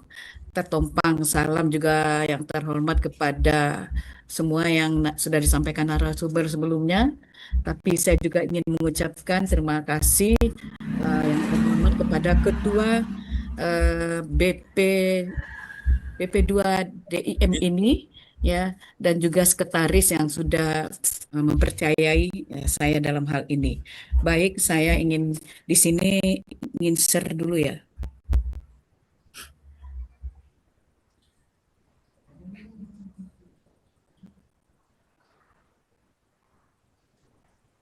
Apakah sudah bisa dilihat? Belum. Sudah bisa dilihat ya? Oke, terima kasih. Nah, saya ingin pertama tentu di sini ingin membuka dengan ini ada gambar Tigo Tungku Sejarangan sesuai dengan tema revitalisasi peranan dan fungsi Tungku dan Tigo Sejarangan di era globalisasi ini. Diberikan subtema kepada saya revitalisasi peran dan fungsi Bundo Kanduang dalam pendidikan dan pewaris nilai Minangkabau kepada generasi muda. Nah, saya ingin bertanya di sini kan ini ada Tigo Tungku ya, Tigo Tungku dan apakah ini perempuan itu atau Bundo Kanduang tungkunya yang keempat atau gimana? Nah, tentu tidak nampak di sini ya. Kemudian dia bukan tungku yang keempat dan juga bukan sebagai belangung ya Bundo Kanduang di sini. Ya, kemudian yang jelas Bundo Kanduang dianalogikan sebagai limpapeh rumanan gadang, yaitu simbol perempuan yang jadi penyangga, pengayom, dan teladan dalam kehidupan keluarga dengan dominannya ranah domestik. Kita tahu sebetulnya ada 5 unsur dalam hal pemangku adat ini yang tidak bisa dipisah-pisahkan, yaitu Nenek Mama atau Panghulu Nanggadang Basa Batuah, alim ulama warasatul ambia, Cadiak Pandenan Arif Bijaksana, Bundo Kanduang Limpapeh Rumanan Gadang, dan satu lagi yang tidak bisa kita lupakan adalah Rangmudo Kapaga dalam Nagari. Dia akan memagar. Tadi Bapak Inyek Datuk Gampo Alam sudah menyampaikan. Nah, yang muda itu sebetulnya harusnya juga ada di sini untuk jadi narasumber gimana pemikirannya untuk ke depan dan sekarang. Dan saya terima kasih ya karena panitia ini sangat-sangat tidak diskriminasi terhadap perempuan dari 8 ya, ada 2 perempuan jadi 40%. Terima kasih. Nah, untuk itu kami pengen tahu juga sebetulnya kedudukan Bundo Kanduang itu menunjukkan bahwa perempuan memiliki tanggung jawab besar menjaga keharmonisan keluarga sekaligus meneruskan nilai-nilai adat dan budaya kepada generasi penerus. Nilai-nilai adat itu digodok oleh Tigo Tungku Sejarangan itu. Kalau tidak ada optimalnya, apa nanti yang akan menjadi tugas dan tanggung jawab oleh Bundo Kanduang dalam menyampaikannya? Nah, cuman saja selama ini kan Tigo Tungku Sejarangan itu perempuan tidak masuk di dalamnya, walaupun kita melihat tadi kan ada moderator MC kita aja Ibu Prof ya, Bu ya Prof Yani Suku ya, kakanda saya, dan itu terlihat sekali profesor, tapi tidak bisa masuk kepada yang jelas ke penghulu nggak bisa karena itu nenek mama. Nenek itu saudara laki-laki nenek, mama itu saudara laki-laki daripada ibu. Jadi tidak bisa masuk di dalamnya. Tapi ustazah kita sudah ada. Itu kan merupakan alim ulama tapi tidak masuk juga ketika ada rapat-rapat adat. Termasuk juga Cadiak Pandai. Di Universitas Bung Hatta dari 14 profesor sudah ada 4 profesornya perempuan. Nah, ini kan sebetulnya sudah bisa kita disandingkan gitu. Cuman ini kan masalah adat, ada aturan yang sudah mengikat. Kemudian kita menyadari juga. Konkretnya kalau terbatas keterlibatan Bundo Kanduang itu urusan publik tidak ada. Ya seperti sengketa batas tanah kaum, perselisihan antar kelompok masyarakat dalam nagari, penyelesaian sengketa warisan pusaka yang tinggi, konflik kepemudaan yang mengganggu keterlibatan nagari, itu tidak terlibat Bundo Kanduang di dalamnya. Padahal di situ sebetulnya bisa dilibatkan, tetapi ini tergantung kepada adat dan kaum. Adat itu selingkah nagari. Setiap nagari memang beda-beda. Tapi kebanyakan ya hampir sama ketika ada rapat adat tidak ada perempuannya. Saya kan alhamdulillah lolos untuk penelitian meneliti jejak batu batikam transformasinya kepada nilai demokrasi Pancasila dan kemudian juga dalam kearifan lokal Minangkabau. Nah, itu saya bersyukur dan saya ketemu dengan mitranya adalah Ketua Elkam Tanah Datar Bapak Angku Arseno Datuk Indomo, ya, beliau SAG beliau yang menjadi mitra, dan di situ saya tahu 5 pemangku adat ini tidak bisa kita pisahkan. Nah, itu ya. Kemudian apa peran Bundo Kanduang? Kalau tadi kan 3 tungku sejarangan itu yang menggodok aturan semuanya, dan kemudian ada implementasinya dilaksanakan oleh Bundo Kanduang. Peran Bundo Kanduang apa di sini? Yaitu hidup adaptif strategis. Hidup itu seperti apa? Ya, hadir dan dipraktikkan. Bundo Kanduang membiasakan anak dengan tutur kata yang santun.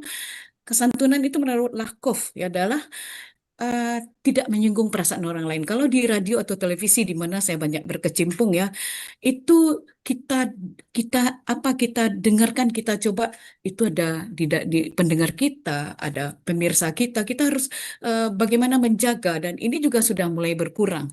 Santun itu tidak menyinggung perasaan orang lain. Kemudian sopan juga. Sopan itu adalah tindak laku atau perilaku dari seseorang yang sebetulnya tidak ada tutur kata, tapi dia bersikap melihatnya cara mengacungkan tinju dan apa segala macam, itu adalah kesopanan. Nah, perilaku dan tindak yang menyinggung orang lain.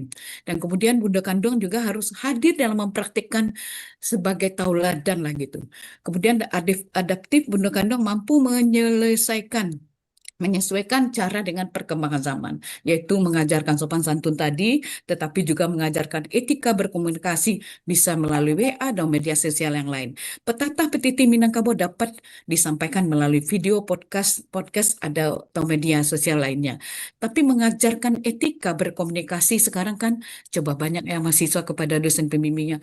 Bu, bisa diminta proposalnya sekarang? Kapan kita minta proposal? Tidak dikatakan, bisakah bimbingan? Assalamualaikum, maaf Bu, mengganggu. Sudah kurang kepada para mahasiswa. Dan saya beberapa perguruan tinggi itu menjadi pembimbing, dan ini yang kita rasakan. Nah, kan tidak boleh kita lepaskan saja kepada TTS tadi, Teguh Tungku Sejarangan. Dan juga tidak bisa ke Bundo Kanduang. Tapi Bundo Kanduang itu sudah jelas dari keluarga dari awalnya memiliki peran penting. Kemudian yang strategis itu Bundo Kanduang memiliki peran penting terencana dan berkelanjutan, membuat program pembinaan generasi muda, ada pertemuan budaya setiap bulan harusnya dengan keluarga saja. Kemudian pelatihan bahasa Minangkabau yang sekarang banyak di komplek atau generasi muda, ibu-ibu muda lebih cenderung menggunakan anaknya berbahasa Indonesia. Ya, di tempat saya ini kan di Padang ya, kompleknya di Padang. Kalau Ayi itu Ayi sama anak-anak tuh di sini, tapi nggak apa-apa, itu lebih baik kan. Nah, kemudian ada juga dokumentasi cerita adat dan podcast budaya yang dilakukan secara berkelanjutan. Saya karena keterbatasan waktu, saya agak cepat saja ya. Apa tantangan peran Bundo Kanduang pada generasi muda? Satu, pada saat kini generasi muda hidup dalam lingkungan yang notabene dengan teknologi digital, media sosial, budaya lokal, serta berbagai nilai gaya hidup yang datang dari luar. Nah, bagaimana cara Bundo Kanduang sekarang? Saya berharap tidak gaptek ya. Nah, kemudian proses pewarisan nilai adat dan budaya dalam pendidikannya, Minangkabau dituntut mampu menjawab perubahan tanpa kehilangan substansi, nilai adat dan budaya yang tradisional. Seperti kebiasaan yang tradisional. Dan juga Bundo Kanduang harus mampu mempertahankan nilai dasar Minangkabau sekaligus menyesuaikan cara pendidikan sesuai dengan perkembangan zaman. Kalau dulu kan cerita-cerita pesan saja. Kalau sekarang nggak lagi, sudah IT yang berjalan. Nah, sudah saatnya pada saat ini Bundo Kanduang atau ibu yang membuat grup dengan anak-anak, grup dengan anak sepupu-sepupu dalam satu rumah gadang atau sapari atau dan sasuku. Nah, itu bisa dilakukan untuk salah satu bagaimana menjawab tantangan tersebut. Tadi adalah peran. Sekarang fungsi Bundo Kanduang dalam pendidikan dan pewarisan nilai Minangkabau kepada generasi muda di era globalisasi. Bundo Kanduang udah jelas ya, sistem kekerabatan adalah matrilineal. Saya setuju yang disampaikan Datuk Gampo Alam Nan Hitam tadi ya, sudah disampaikan oleh Nyak, maaf. banyak sekali yang tidak tahu dengan suku, apalagi dengan datuknya. Dalam buku-buku yang terbit ke Minangkabauan kita bersyukur cuman ada sumbang pakaian, sumbang bicara. Kalau bisa dimasukkan juga sukunya. Sekarang kan untuk Kota Padang lagi revisi oleh KKG. Saya mencoba mau usulkan kemarin supaya tambahkanlah suku di dalamnya karena banyak tidak tahu dengan suku. Kawin sesuku Biko gimana? Jadinya kalau kawin sesuku cik datuk itu kan dipuang sepanjang adat Biko. Nah kalau datuknya mah beda lah bisa, tapi kalau Bodi Canago Ketopeliang itu kan berbeda lagi. Nah itu kan perlu disampaikan kalau suku itu tidak terlepas dari dua datuk yang awalnya bersuku Ketopeliang dan Ketopeliang dan Bodi Caniago. Datuknya Ketumanggungan dan Perpatinan Sebatang. Itu perlu disampaikan juga kepada generasi setelahnya. Setelah kita ini ya. Putu Bondo Kandung sebagai nilai karakter yang diteladani, pewaris nilai adat dan budaya Minangkabau pada generasi muda melalui keluarga serta lingkungan sosial, terutama keluarga. Jadi Bondo Kandung itu tidak ke publik tapi domestik. Fungsi Bondo Kandung dalam keluarga juga mencakup pandai dan pandai-pandai menjaga kehormatan karisma suami sebagai Rang Sumando dan keluarga besarnya ya, dan sebaliknya juga pandai dan pandai-pandai menjaga sikap sebagai sumandan dalam keluarga suami. Ketika seorang perempuan di rumah keluarga suami itu namanya sumandan. Ketika laki-laki di rumah istrinya di Minangkabau itu namanya sumando. Pandai dan pandai saja tidak cukup, tapi pandai dan pandai-pandai. Jadi supaya ada kehormatan karisma suami di mata orang lain. Nah itu sangat perlu. Dan tidak hanya kepada generasi juga, tetapi juga dalam keluarga itu sendiri. Kalau generasinya bagus, suaminya direndahkan, dijelekkan di mana-mana. Nah itu kan tidak baik untuk satu keluarga, yang mengatakan mama rumahnya nanti berpandangan lain terhadap Sumando. Nah, Maaf Bundo, waktunya 3 menit lagi. Oke, dan tadi ini saya sudah sampaikan fungsinya, domainnya keluarga, adat dan budaya, pendidikan, agama, pewaris nilai, digitalisasi dan globalisasi. Sebagai penggerak adaptasi nilai, yaitu fungsinya di tengah-tengah perkembangan zaman, menggunakan media sosial, tentu secara teknologi digital mengenal budaya Minangkabau, mengenalkan budaya Minangkabau kepada generasi muda. Sudah tahukah generasi muda kita semuanya tentang hal ini? Nah, ini yang perlu kita revitalisasi, yaitu memperkuat peran dan fungsi Bondo Kandung agar selalu mampu menerjemahkan nilai-nilai luhur Minangkabau ke dalam kehidupan generasi muda yang terus berubah. Ya karena digital ini ya, IT ini, prinsip utamanya adalah bahwa nilai adat harus tetap hidup, dipraktikkan, adaptif terhadap perkembangan zaman, dan strategis dalam membentuk karakter generasi muda. Itu saja yang bisa saya sampaikan dengan waktu yang sangat singkat sekali, 15 menit itu kalau di radio 4 lagu Mbak Datuk, hanya 4 lagu saja, jadi terlalu keburu-buru gitu jadinya, tapi tidak apa-apa. Terima kasih Mbak Datuk Rajo Makuto sudah memberikan waktu kepada saya, dan terima kasih atas kesempatan ini. Oke. Baik, terima kasih Bundo. Aplaus untuk Bundo, pemerhati pendidikan sekaligus mewakili Bondo Kandung. Kita menuju kepada Dinda Dr. Eliwarti. Siap. Untuk mohon maaf, Dr. Wirmina SK SPD MPD. Oh, sudah. Silakan. Ernita itu yang ngomong tadi Pak Datuk, yang barusan selesai. Nah sekarang Ibu Dr. Eliwarti lagi Pak Datuk. Oh iya. Nama kami mirip. Ya, sama-sama. Silakan Ibu Dr. Eliwarti. Baik, share screen-nya dulu ya. Oke. Share screen dulu.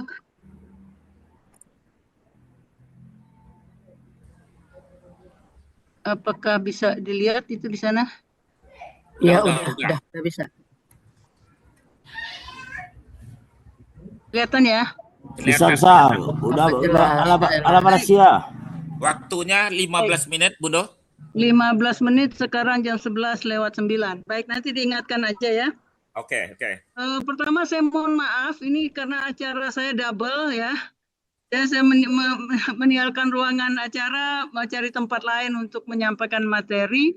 Dan juga ini topiknya, temanya sangat besar sekali. Untuk menyampaikan dalam waktu 15 menit rasanya nggak mungkin bisa saya sampaikan secara keseluruhan. Mungkin tadi sudah disampaikan juga oleh dusana saya yang telah menyampaikan materinya terlebih dahulu, mungkin juga ada kesamaan.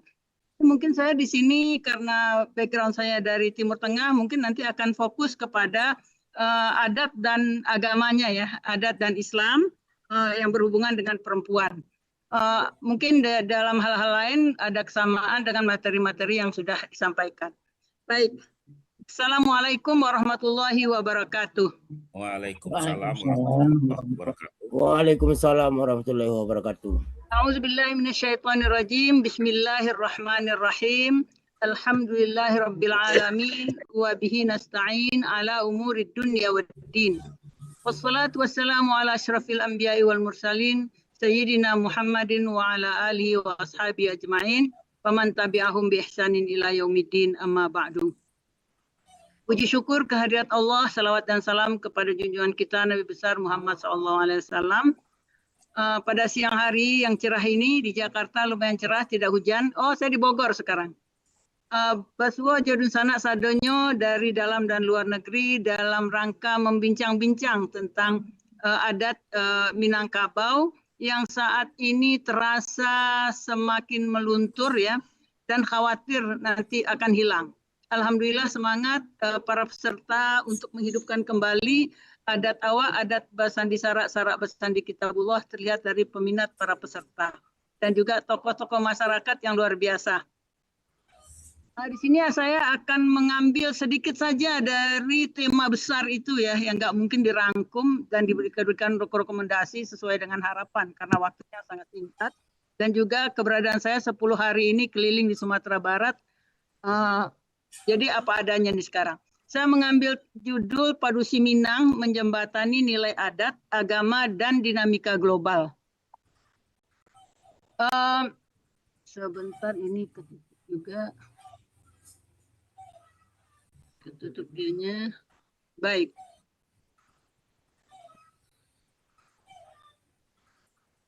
Sebagaimana kita ketahui bersama bahwa Minangkabau memang istimewa dan layak mendapatkan nama yang istimewa ya, daerah istimewa Minangkabau, mungkin dari segi nilai-nilai yang dianut oleh masyarakat Minangkabau itu sendiri. Sekarang datang era global yang selama ini masyarakat Minangkabau menjalani kehidupan sosial adat istiadat berdasarkan syarak yaitu agama dan syarak bersandikan kitabullah yaitu Al-Quran. Datang masa globalisasi yang mengubah semuanya. Kemudian dengan teknologi digital yang begitu luar biasa mempengaruhi seluruh sisi-sisi kehidupan, dan juga kesempatan untuk berpendidikan tidak sama dengan pada era sebelumnya. Luar biasa kesempatan pendidikan ini. Kalau dulu di Indonesia misalkan hanya ada beberapa perguruan tinggi, sekarang dimanapun sampai ke daerah ya, kemarin saya di Solo itu ada perguruan tinggi Muhammad Yamin, luar biasa, anak-anak di sawah itu udah berpendidikan tinggi. Kemudian generasi muda juga hidup dalam lingkungan kosmopolitan dan multikultural yang saling terhubung dan tidak bisa dihindari.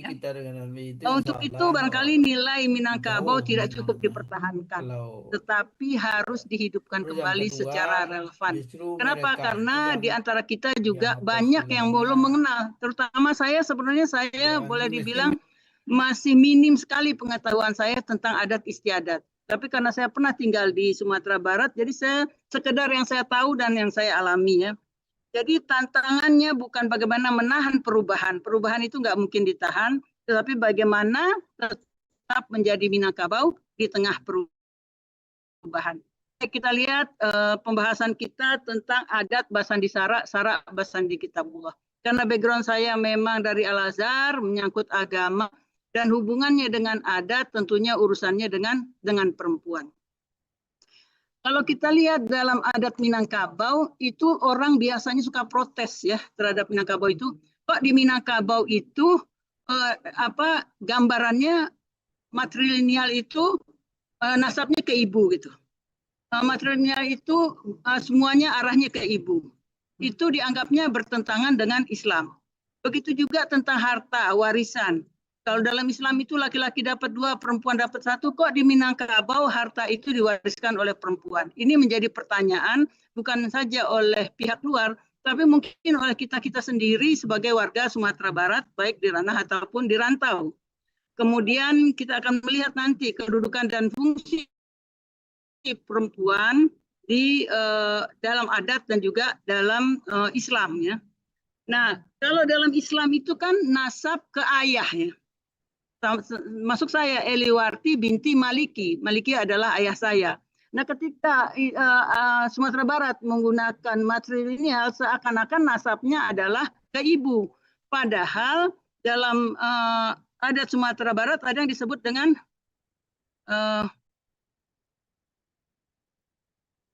salah ini. Bernasab ke ayah, ini dia. Bernasab ke ayah, basuku ke ibu. Nah, ini yang perlu dipahamkan kepada masyarakat Minangkabau dan juga kepada barangkali masyarakat luar. Bahwa sebagai individu kita tetap bernasab ke ayah kita, adapun ke ibu adalah kita bersuku. Misalnya suku Melayu, itu adalah keturunan dari perempuan, seperti itu. Nah, ini harus dibedakan bahwa bersuku ke ibu itu tidak bertentangan dengan ajaran Islam. Justru ini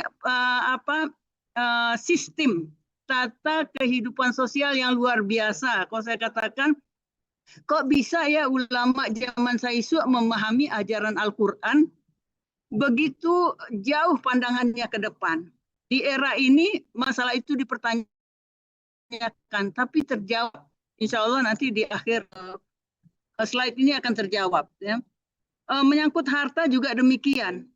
Ini menjadi pertanyaan orang-orang, kenapa harta di Minangkabau itu diwariskan kepada pihak ini.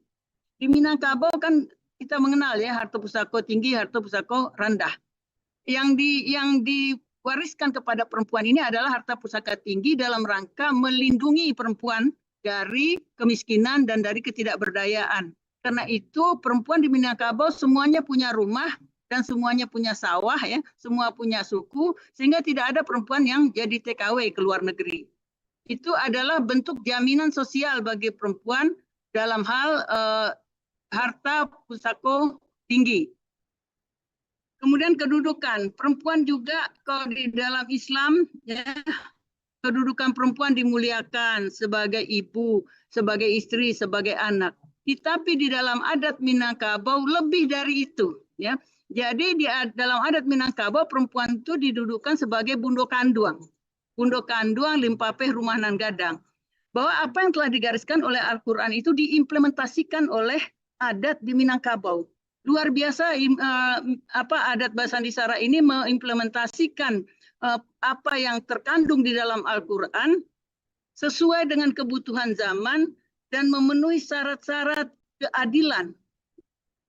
Luar biasa kalau di ajaran Islam nasab kepada ayah, ayahlah yang menentukan segala-galanya hitam dan putih, istri hanya pelengkap, artinya sami'na wa ata'na. Istri mematuhi apa yang ditetapkan oleh suami. Di masyarakat Arab, perempuan yang sudah menikah adalah bagian dari keluarga laki-laki. Dia pindah ke rumah suaminya dan dia berada di situ mengikuti suaminya. Di Minangkabau, perempuan yang sudah menikah, suaminya lah yang datang ke rumahnya, tinggal di rumahnya, di rumah gadangnya. Jadi perempuan di sini dilindungi betul-betul, dia berada di dalam kaumnya. Artinya laki-laki suami tidak bisa berlaku sewenang-wenang karena dia berada di rumah orang. Namun suami di sini diberikan kedudukan yang sangat mulia, dihormati sebagai orang semando.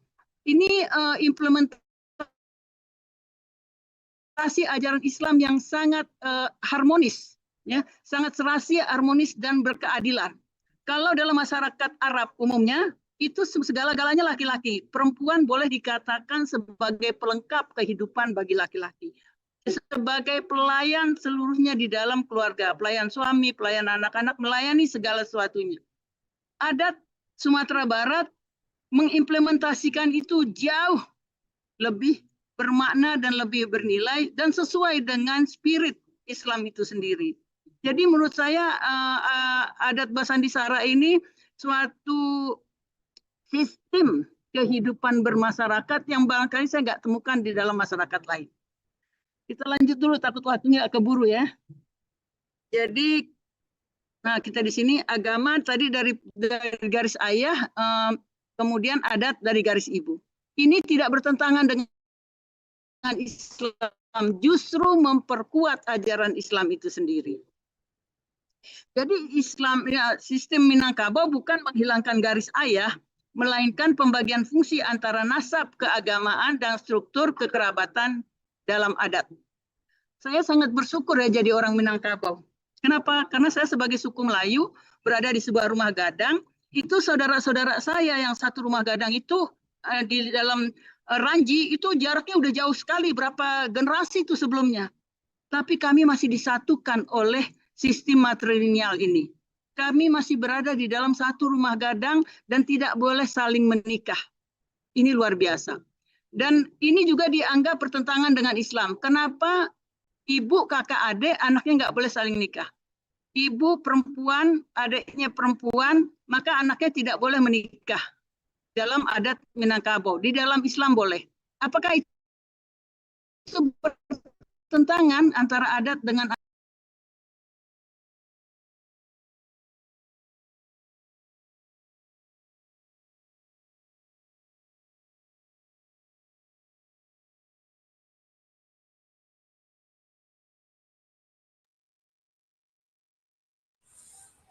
Putus sinyalnya. Nampaknya ada kendala. Ya. Ya karena beliau di Ya. tempat lain ya.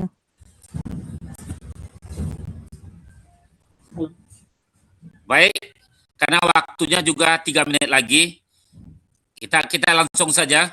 Mohon maaf, sampaikan nanti kepada beliau. Kita menuju kepada Dinda Zulhendri. ST, silakan Dinda. Ya, Assalamualaikum warahmatullahi wabarakatuh. Waalaikumsalam warahmatullahi wabarakatuh.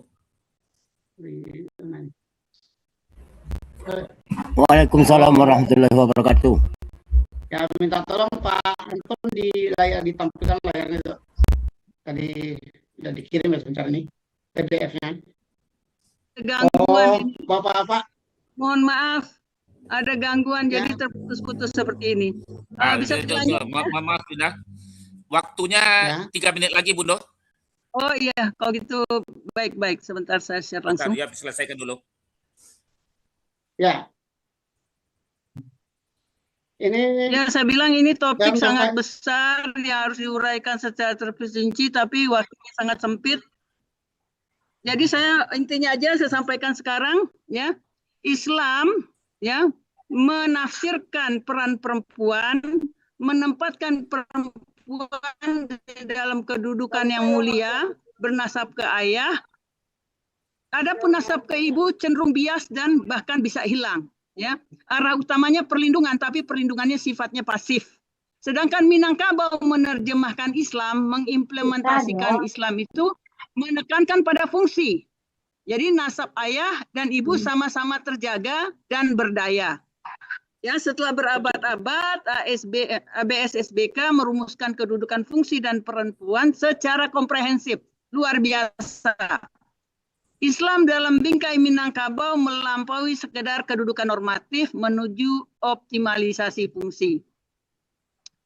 Nah ini kita bedakan ya bagaimana ulama klasik menerjemahkan atau mengimplementasikan kedudukan dan peran perempuan dalam masyarakat dan berbeda sekali dengan apa yang diterjemahkan atau diimplementasikan dalam adat Minangkabau ya.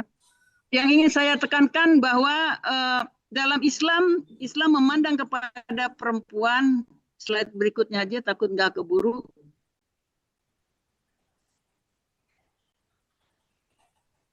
Nah, ini aja ya mungkin. Yang paling penting nih, ini. Ini bukan masalah Islamnya, ini masalah tafsirnya. Bagaimana menafsirkan ayat ya.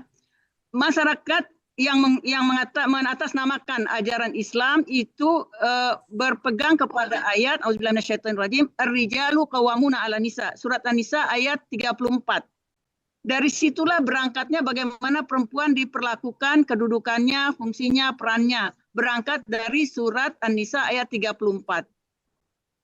surat ini adalah konteks keluarga, ya, sehingga laki-laki selalu ditempatkan menjadi superioritas. Atas landasan ini kemudian diterjemahkan, ditafsirkan semua ayat-ayat yang lain, sehingga perlindungan yang ditujukan kepada perempuan berakibatkan melemahkan fungsi dan peran perempuan itu sendiri. Sementara kalau kita teliti, adat Sumatera Barat itu dari implementasi yang dilakukan dalam peraturan tata kelola masyarakat itu berpegang kepada surat Al-Taubah ayat 71, yaitu wal mu'minun wal mu'minat ba'duhum awliya'u ba'd ya'muruna bil ma'ruf wa yanhauna 'anil munkar wa yuqimuna shalah wa yu'tuna zakah wa yuti'una Allah wa rasulah ulaika sayarhumuhumullah innallaha azizun hakim. Luar biasa. Landasan masyarakat Minangkabau dalam mendudukkan posisi perempuan dan laki-laki itu dasarnya surat At-Taubah ayat 71, sehingga terjadilah keseimbangan. Seorang laki-laki sebagai mama, kepala suku, misalnya kepala waris di Minangkabau, dengan peran Bundo Kanduang sebagai perempuan yang mengambil keputusan. Perempuan itu limpapeh rumah nan gadang, artinya perempuan adalah tempat pai tampe batanyo, pulang tampe babarito. Ini luar biasa. Belum ada ya yang saya lihat masyarakat seperti itu memperlakukan perempuan. Jadi perempuan dalam adat Minangkabau Mohon maaf udah waktunya habis. Ya, dilindungi sekaligus diberdayakan. Kesimpulannya bahwa perbedaan antara penafsiran Al-Quran yang diberlakukan dalam masyarakat Islam pada umumnya berbeda dengan masyarakat Islam di Minangkabau karena perbedaan landasan ayat yang digunakan yang mengakibatkan efek kepada pemberdayaan perempuan di Minangkabau. Saya rasa itu yang bisa saya sampaikan, sebenarnya jauh banget rasanya dari apa yang saya harapkan untuk disampaikan. Kesimpulannya ulama saya itu expert dan sangat visioner, berpikir jauh melampaui masa mereka. Mohon maaf atas segala kekurangan. Billahi taufiq wal hidayah. Wassalamualaikum warahmatullahi wabarakatuh. Waalaikumsalam warahmatullahi wabarakatuh. Yang paling berbahagia hari ini saya pribadi, karena salah satu narasumber dari Bundo Kanduang itu adalah Dunsana Ambo, suku Melayu. Ambo kebetulan Melayu, Bundo. Baik, lewat waktu kita langsung saja kepada Zul Hendri. Silakan, Dina. Ya. Assalamualaikum warahmatullahi wabarakatuh. Waalaikumsalam warahmatullahi wabarakatuh. Waalaikumsalam warahmatullahi wabarakatuh. Ya, tadi sebentarnya Pak Anton sudah saya kirim PDF-nya, tolong dibantu Pak Anton. Ya, puji syukur alhamdulillah sama-sama kita panjatkan kepada Allah. Waalaikumsalam warahmatullahi wabarakatuh. Terima kasih kepada BP 2 DIM, dalam hal ini ketua dan panitia tentunya, yang memberi kesempatan kepada kami, saya Zul Hendri Ismail, Barisan Nubalang Palipakan Negari Kota Padang. Ya. Kemudian yang kami hormati juga para narasumber dan yang kami muliakan para seluruh peserta dari webinar ini karena kegiatan kita ini memang luar biasa, tapi pembicaranya begitu banyak, profesor, doktor, saya hanya seorang S1. Cuman karena keperan itu ya, karena tugas yang diberikan selaku Ketua Badupadi Kota Padang, saya ditugaskan menyampaikan materi revitalisasi peran dan fungsi pemuda memperkuat Tungku dan Tigo Sajarangan di era globalisasi. Bapak Ibu yang kami hormati, Tungku Tigo Sajarangan ini cerita dari turun-temurun. Tungku Tigo Sajarangan, maaf tertulis tuanku, merupakan filosofi sistem kepemimpinan yang dimiliki oleh masyarakat adat Minangkabau. Ya, unsurnya, kalau ini filosofi, ini adalah sifat ya. Ini perdebatannya seolah-olah ini struktur. Jadi unsur filosofinya itu mengandung unsur nenek mama yang keberadaannya tumbuh dari unsur kelompok kulturnya kaum sendiri, ada penghulu, ada orang tua, maupun itu doang, dan seterusnya sesuai bahasa negarinya. Kemudian ada alim ulama yang tumbuh dari sudut pengetahuan agamanya, tentunya khususnya agama Islam. Kemudian cerdik pandai yang dianggap memiliki kecerdasan intelektual dan mampu memberi kontribusi, memberi pemikiran yang strategi mengelola masyarakat adat di Minangkabau. Nah, artinya kita bicara tadi itu sifat. Sebenarnya orang Minang ini ada tempatnya orang Limbago adat itu namanya unsur nenek mama kurang nanti gini, yaitu terdiri dari penghulu, kemudian malin, kemudian nanti ada dukungan. Nah, ini makanya yang dikelompokkan dalam sifatnya Limbago adat. Sementara mengenai dari sifat bagaimana cara memimpin mereka, itu menurut saya. Jika kita bicara hal itu nanti mengelompokkan ini namanya tidak seorang berpengetahuan agama. Nenek mama kita ini orang bodoh. Syarat jadi nenek mama itu dipilih dari kaumnya sifat-sifat intelektual, kemudian dia memiliki pengetahuan agama. Nah, salah satu itu unsurnya. Makanya mungkin berbeda mungkin saya dari ada pembicara mengatakan ini di lembaga tunggu tiga sejarahan ini. Oh, di baru mungkin bicara lain kita jadinya dari konsep pemikiran filosofi. Kenapa? Karena kita lihat ini dengan unsur orang begini ada. Orang begini ada itu telah ditetapkan dari dulunya. Mohon maaf Dinda, mohon maaf Dinda. Mohon maaf Dinda. Dinda Sulendri. Ya. Mohon maaf Dinda.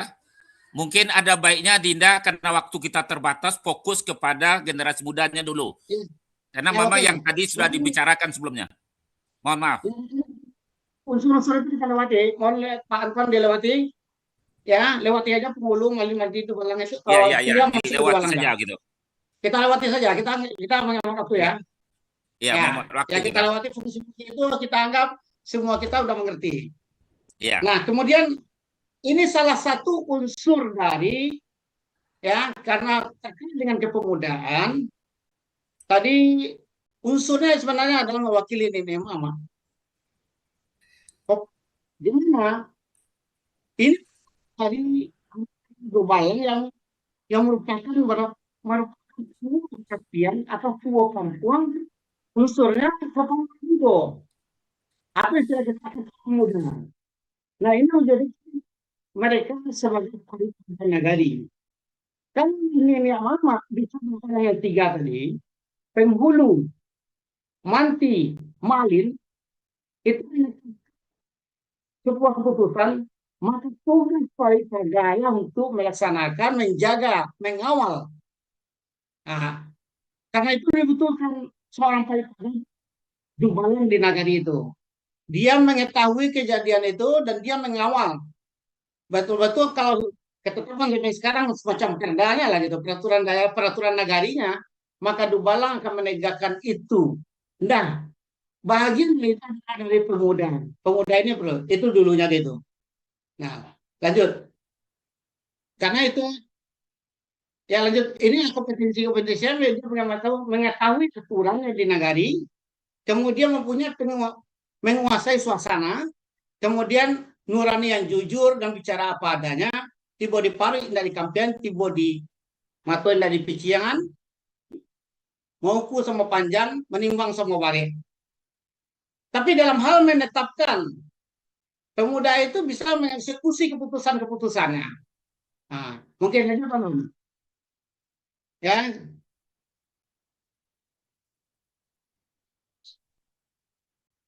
Dan sangat membantu para nenek mama tadi.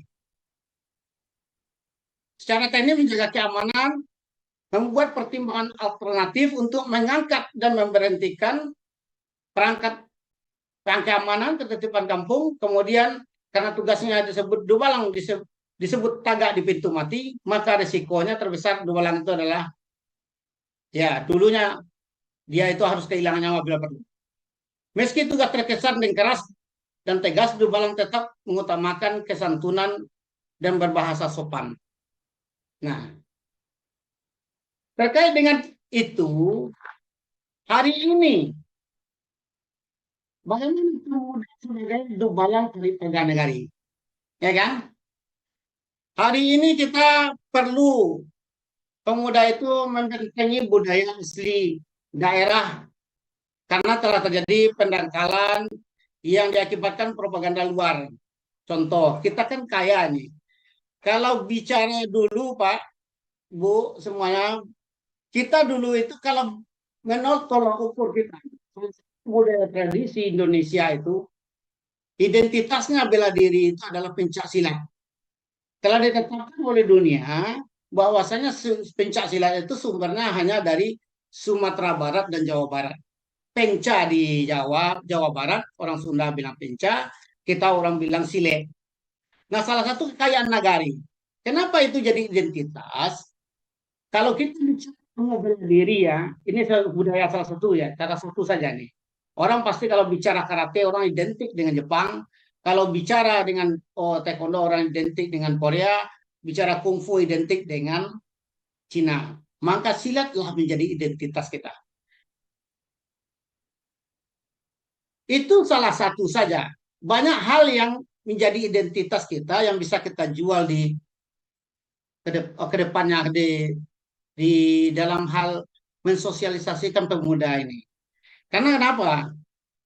Kini pemuda ini tidak heran kita bahwasanya teknologi telah dipegang di tangan kita semua, termasuk kita melakukan Zoom hari ini. Namun di sisi lain, di dalam Minang ini juga terjadi emosi moralitas. Kita kemarin lihat dengar mungkin bersama-sama bagaimana ada finalis stripsi, ya, yang tidak wajar. Atau kemarin saya di grup ada dia main domino perempuan calon-calon bundokan doang. Ini terjadi di Ranah Minang. Nah, peran pemuda yang bersifat Dubalang Paripagana Hari perlu dikuatkan, ya kan? Karena ini perlu diberi kewenangan. Pemerintah provinsi atau nenek mama di nagari perlu memberi kewenangan. Bila perlu ada tindakan untuk menindak hal itu. Sebab ini merupakan menjaga wibawa dari mereka sendiri. Menjaga wibawa pemangku adat itu di mata anak kemakan melalui peningkatan kualitas sumber daya mereka sendiri. Masa depan tadi sudah dibilang pada kami, kita semua mendengar, kita jangan bicara ini ASSBK ini berikut dengan TTS Tunku Tigo Sejarah ini hanya di ranah dinamika tapi tidak sampai ke generasi muda. Jika semua orang hanya bicara di tataran ya teori, tidak ada dalam tataran eksekusi, sementara anak muda yang melanjutkan cita-cita dari DIM itu sendiri akan kesulitan bagi kita. Bagi kita ini perlu disosialisasikan. Bila perlu dalam hal ini Dubalang pemuda ini Paripagana Negari mendapatkan perlindungan, ya, pemerintah daerah sebagai payung hukumnya mungkin ada perda lah, gitu. Karena tanpa itu pemuda tidak akan bisa berbuat apa-apa. Contoh kejadian pemuda untuk menjaga sebagai Paripagana Negari. Kita melihat jika ada pertemuan, ada dia menangkap kelompok pemuda di suatu daerah, daerahnya Kota Padang ini. Mahasiswa kedapatan memasukkan perempuan, memasukkan laki-laki. Kemudian pemuda yang bawa ke ranah kantor polisi. Maaf. Hari itu dikenakan 5 sak semen. Orang tuanya datang, diminta datang. Kemudian dibayar 5 sak semen, dia berdamai. Namun kejadiannya apa? Setelah itu ada pengaduan. Ini pemuda tidak melakukan pungli, melakukan pemerasan. Hebatnya solusinya di kepolisian, akhirnya dikembalikan saja uangnya. Pemuda Waktunya juga 3 menit tidak lagi, Kak Dinda. ya, oke. Tidak punya Waktunya 3 kewenangan menit apa-apa. lagi. Nah, tadi saya kembali pada pembicaraan saya. Bahwasanya Tunku Sajarah itu bersifat filosofi, maka seyogianya kita berpikir saja bagaimana Tunku Tiga Sajarangan ini kita maknai. Ini ada pemerintah daerah yang kita harapkan untuk bisa mendukung DIM ini. Kemudian ada organisasi Nini Mama, katakanlah Kambah Korkan dan segala macamnya. Kemudian ada organisasi alim ulama, ada MUI. Ini betul-betul bicara bersama tentang bagaimana DIM bisa diwujudkan. Kalau tidak, ini di tataran diskusi, 1000 kali diskusi juga tidak akan menghasilkan apa-apa. Nah, diskusi telah terjadi sebelum ini, jauh sebelum kita bicara ini. Orang-orang kita ahli, di Lapau juga ada potensi itu bicara dia. Tapi tidak ada satupun eksekusi. Semangat kita itu, kita kenapa jadi mental, jadi PRRI, jadi lemah. Padahal inti dari semangat PRRI bukan sebuah pemberontakan. Kita menuntut kekhususan, keadilan kepada pusat. Nah, ini semangat muda. Tanpa yang keras, yang jelas, mustahil DIM terwujud. Saya berharap tidak lagi pada tataran diskusi, karena ini akan berpotensi 10 kali diskusi, tapi tidak ada konkretnya. Diskusi pada keilmuan benar adanya. Waktunya habis, Dinda. Mungkin itu saran saya saja untuk PP2 DIM, agar digerakkan seluruh potensi, agar perlu semangat kita untuk mendapatkan daerah istimewa itu terwujud. Mungkin itu saja, saya singkat, mohon maaf karena ampun mudo. Billahi taufik wal hidayah. Assalamualaikum warahmatullahi wabarakatuh. Waalaikumsalam warahmatullahi wabarakatuh. Waalaikumsalam warahmatullahi wabarakatuh. Mudah-mudahan doa Dinda terakhir, Pemprov sudah siap memfasilitasi dengan dana. Kita akan laksanakan musyawarah Tunku dan Tiga Sajarangan, dan akhirnya nanti akan kita buat pernyataan bersama Tunku dan Tiga Sajarangan plus Bundo Kanduang dan pemuda. Doakan saja, insya Allah. Baik, kita langsung kepada penanggap spontan seperti yang tadi. Kita minta kepada Jeffrey Alhambra tadi, yang salah seorang duta besar kita di luar negeri. Jadi tadi sudah muncul. Sekarang kalau masih ada, silakan menanggapi. Karena memang sudah kita panggil tadi. Silakan. Kemudian, ya sudah. Dinda Peri Adamhar. Maaf. Silakan Dinda Peri.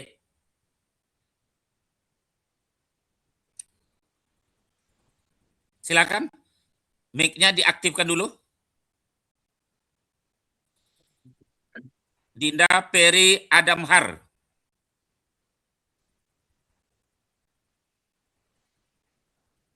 Apa namanya ini nggak dibuka-buka. Nggak dibukanya.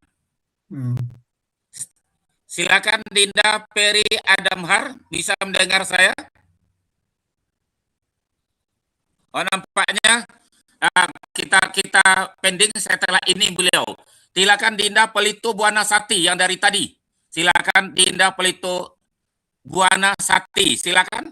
Baik. Setelah itu, silakan. Setelah itu Aldius Taher. Terima kasih, Kudatul. Ambo sangat berbahagia dapat mengikuti ini. Terkait tentang Tiga Tunku Sajarangan yang kita bicarakan dari tadi, saya cuman punya satu pertanyaan. Nanti ada satu yang ingin saya sampaikan.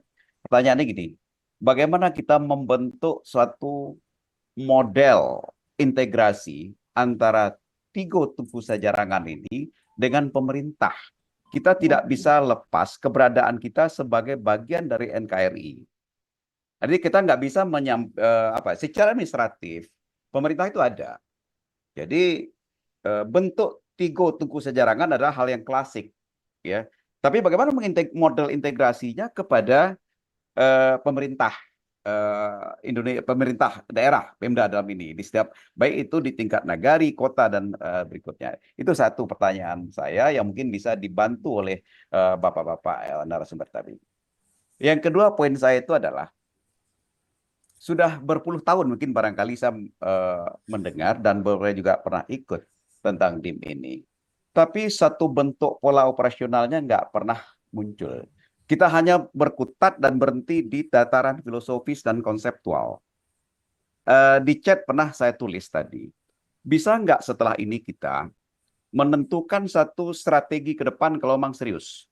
Satu itu adalah seperti apa bentuk pemberdayaan masyarakat oleh BPDIM ini, sehingga tadi yang dibicarakan bagaimana untuk Gen Z, bagaimana pada tingkat intelektual, bagaimana pada masyarakat umum. Nah ini kan nggak pernah ada, sehingga orang nggak paham DIM itu apa di lapangan itu. Kita hanya selalu berdiskusi pada tingkat intelektual. Yang kedua itu, bagaimana pola advokasi, ya strategi advokasi yang kita lakukan, ini nggak bisa melepaskan bentuk strategi dan politik kebijakan. Ini strateginya seperti apa? Ini belum jelas. Yang ketiga itu adalah bagaimana kita menciptakan suasana, baik itu sosial maupun fisik. Termasuk mungkin dana tadi kita bicarakan. Ini harus jelas secara terstruktur, secara terukur, dilakukan oleh BPDIM itu secara bertahap. Ya mungkin tahap awal kita melakukan seperti pemberdayaan tadi. Itu bagaimana kita punya melakukan koordinasi kepada ketua-ketua KAN atau menggunakan LKM ke bawah. Terakhir itu adalah semua ketiga strategi itu yang harus kita lakukan dengan satu pendekatan kemitraan atau kolaborasi. Sekarang DIM ini, PBDIM kolaborasi dengan siapa? LKM dengan KAN-kah jaringan ke bawah? Atau dengan partai politik-kah? Atau dengan siapa? Ini kan tidak terlihat sampai sekarang. Menurut saya. Oke, makasih Dinda. Ya, silakan. Terima kasih. Makasih Dinda. Silakan kita menuju di Pak Aldius Taher. Silakan. Baik. Setelah ini Setia Gayatri. Baik, terima kasih. Assalamualaikum warahmatullahi wabarakatuh. Waalaikumsalam warahmatullahi wabarakatuh. Sudah banyak tadi Cokot membahas mengenai BP2DIM. Ambo hanya ingin menyampaikan satu kegelisahan Ambo sebagai barangkali anak Minang begitu, bahwa kini kok bentuknya budaya Minang kok mulai memudar lah itu di generasi muda itu. Apalagi tadi Ibu Wirnita SK itu menyampaikan perlunya kita mengembalikan kembali budaya itu, bukan mempertahankan tapi mengembalikan budaya yang sudah lama berjalan tidak seharapan kita. Cuman Ambo gelisahnya Ibu Wirnita tuh tadi bicara mengenai budaya, mengembalikan budaya, sementara budaya sendiri kan banyak terkait juga masalah bahasa. Kini itu anak-anak muda, barangkali juga bapak pun banyak di Siko itu seakan malu bicara cara Minang. Bahkan tadi ada pembicara itu sama sekali tidak ada pakai bahasa Minang doh. Bahasa Indonesia taruh sajonya, bahkan campur di bahasa Inggris gitu. Tidak cuma di generasi awal, tapi banyak mau mencari, bahkan pemerintahan itu pernah ada nampak dua bupati sedang berpidato itu dari awal sampai terakhir memperhatikan seakan-akan malu bahasa Minang. Beda aja orang Jawa. Orang Jawa di mahasiswa tagak itu bahasanya itu pakai tarif tuh. Kok tidak bahasa sadonya, pada campur-campur aja lah bahasa daerahnya itu. Jadi mau mengimbau, kemukonya cobalah awak-awak kau nan tua-tua kau mencontohkan yang muda-muda, kalau perlu mengimbau, yang muda-muda itu supaya membiasakan bahasa Minang dalam pergaulan, apakah di media sosial, apalagi pergaulan sehari-hari. Kamu tidak tahu apakah di kampung ada pelajaran bahasa daerah. Tapi tidak mau tahu kalau di Sunda, di Jawa tuh ada. Bahkan itu syarat untuk naik kelas kalau dulu itu, tidak tahu bakulah kini. Jadi Ambo meminta bahwa Bapak Sadonyo coba lawak biasakan bahasa Minang supaya budaya Minang kok bisa malah kayak tarui. Kalau tarik pakai bahasa Indonesia, baca campur bahasa asing, lupa juga bahasa daerah, kok akhirnya budaya itu lupa sendiri itu. Mohon maaf, bukan memakan diri. Oke, makasih. Ya. Itulah menjadi ambo lah 50 tahun di rantau, tapi mau insya Allah bahasa Minang nak lupa dia modo. Ada mikasio, terima kasih. Wassalamualaikum warahmatullahi wabarakatuh. Oke, makasih Dinda. Hebat, Lanjut gitu. hebat. Kak Dinda Setia Gayatri. Sudah itu Bapak Peri Adamhar. Dalam laki itu apa tadi? Silakan Dinda Setia Gayatri. Mic-nya boleh.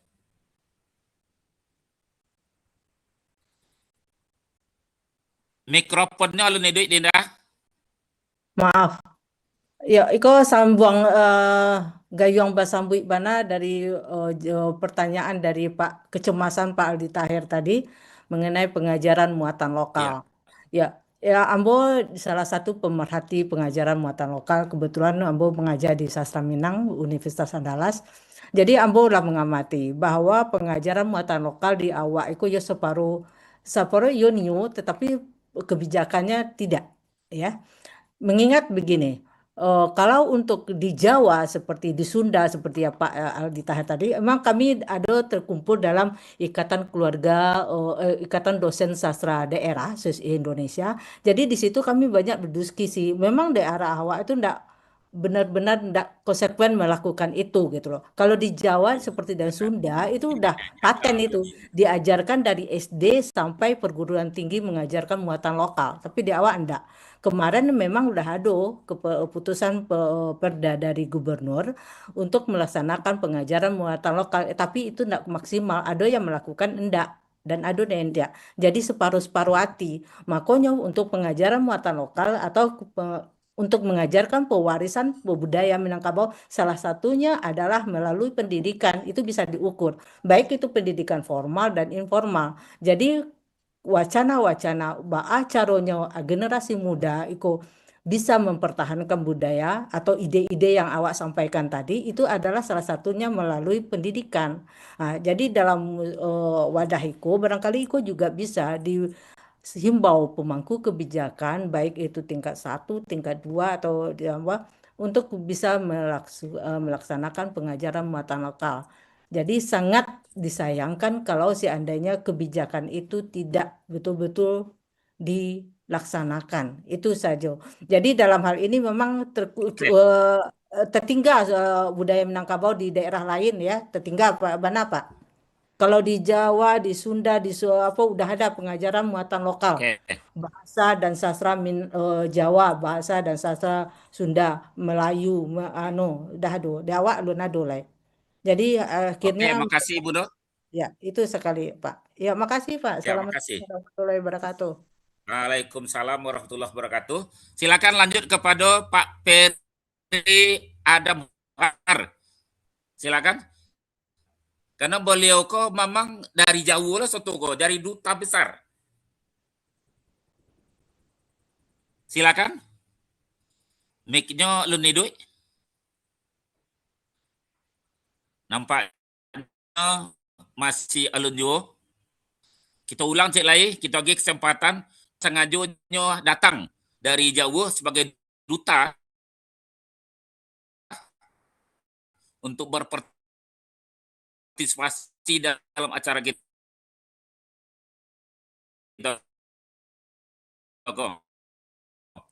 Silakan sekali lagi, Bapak Peri Adamhar, silakan bergabung. Mohon maaf,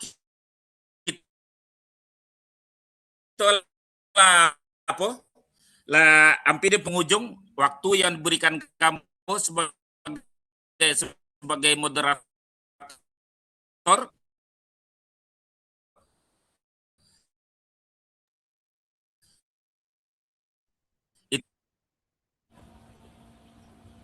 Itulah hampir habis. Mungkin beliau tidak ada HP atau tidak ada laptopnya lah. Mengucapkan maaf terlebih dulu karena memang dengan sikap Ambo yang terlalu disiplin sehingga ada kawan-kawan kadang-kadang sedang lama mengecek, tanti mengecek. Sedang lama mama mempresentasikan tak irama dirjanya sedang ngasih. Ambo sebelum mau serahkan kepada Dinda, Ambo sampaikan. percakapan sakut esko harus kita wujudkan baru di Sumatera Barat itu. Amonyo itu Pak Ambridarus Peri dan lah, Bupati sudah. buka Peri mulut tu. Adamsar sudah. Kita beri kesempatan. Itu gitu. Ya silakan, lambat sorakan kayaknya. Silakan Pak Peri. Terima kasih. Nama saya Ferry Adamhar. Saya apresiasi nih. Ya silakan lanjut Pak.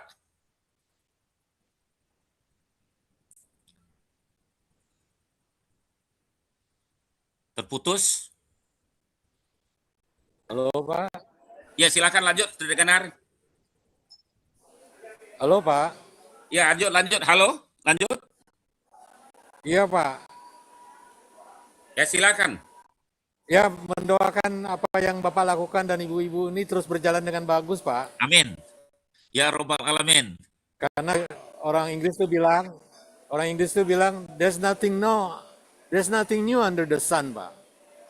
Iya, oke. Jadi akan berulang terus, dan di agama Islam itu kan diajari juga Pak, dipergantikan kepemimpinan. Iya. Nah, siklus panterat Indonesia Pak. Iya.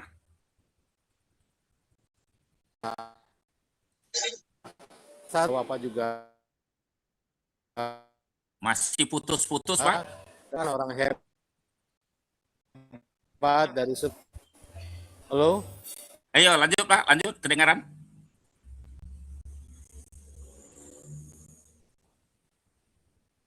Iya, yang Bapak ini adalah baik sekali Pak.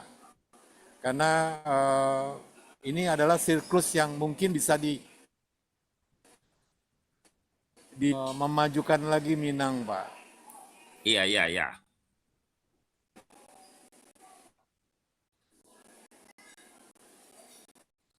Terima kasih ini apa yang diberikan kepada kami Pak. Oke. Ya, terima kasih Pak Peri. Dukungan dan motivasinya terhadap BP2 DIM, Badan Persiapan Provinsi Daerah Istimewa Minangkabau. Mudah-mudahan doa Pak Peri di sana bisa menjadi kenyataan di Sumatera Barat. Terserah seperti yang disampaikan tadi, apakah daerah Minang yang istimewa atau Sumatera Barat yang istimewa. Yang penting kita adalah ada istimewanya. Apa istimewanya?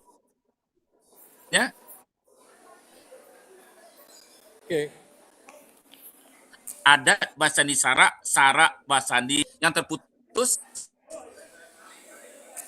Kalau di 50 kota dulu zamannya program yang akhirnya menjadi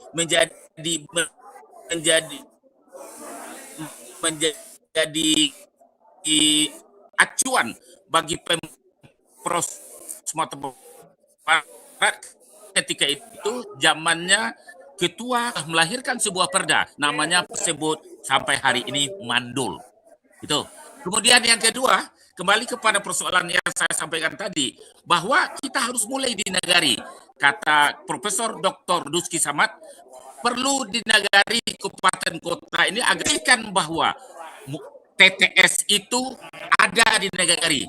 Contoh, kalau di 50 kota dulu namanya adalah BPAN, sekarang namanya Badan Musyawarah Nagari atau anggota legislatifnya negari.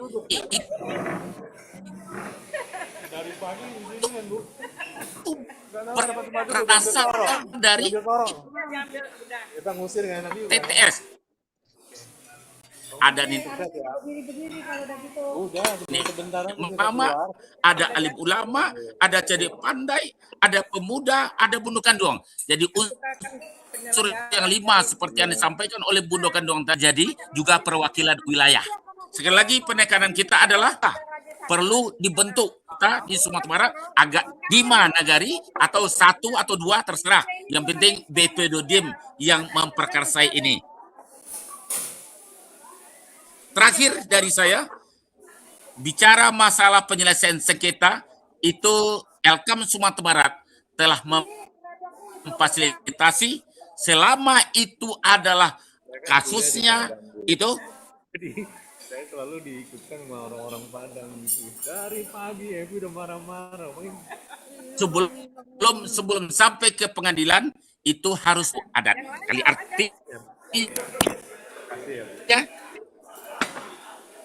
pengadilan negeri berhak menolak kalau belum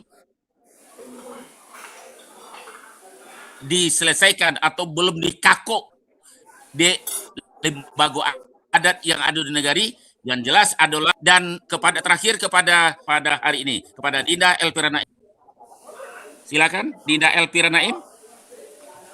Dinda Elvira Naim sebagai notulis. Yuk, Mak. Oke. Bacakan rekomendasi ya, Mak. Ya, silakan. Oke, Ya, sebentar. rekomendasi, silakan. Sebentar, Mak. Oke. Izin Bapak Ibu Sadonyo, Ambo akan membacakan rekomendasi webinar. Yang pertama adalah bagian A, penguatan kebijakan dan regulasi untuk merevitalisasi peran dan fungsi TTS. Yang pertama, mendorong pemerintah Provinsi Sumatera Barat serta pemerintah kabupaten kota untuk menyusun regulasi yang memperkuat peran dan fungsi Tungku nan Tigo Sajarangan dalam kehidupan masyarakat dan pemerintah daerah. Yang kedua, mendorong implementasi dan penguatan pasal 5C Undang-Undang Nomor 17 Tahun 2022 melalui peraturan daerah yang mengatur peran strategis lembaga adat, ulama, dan unsur masyarakat Minangkabau dalam pembangunan daerah.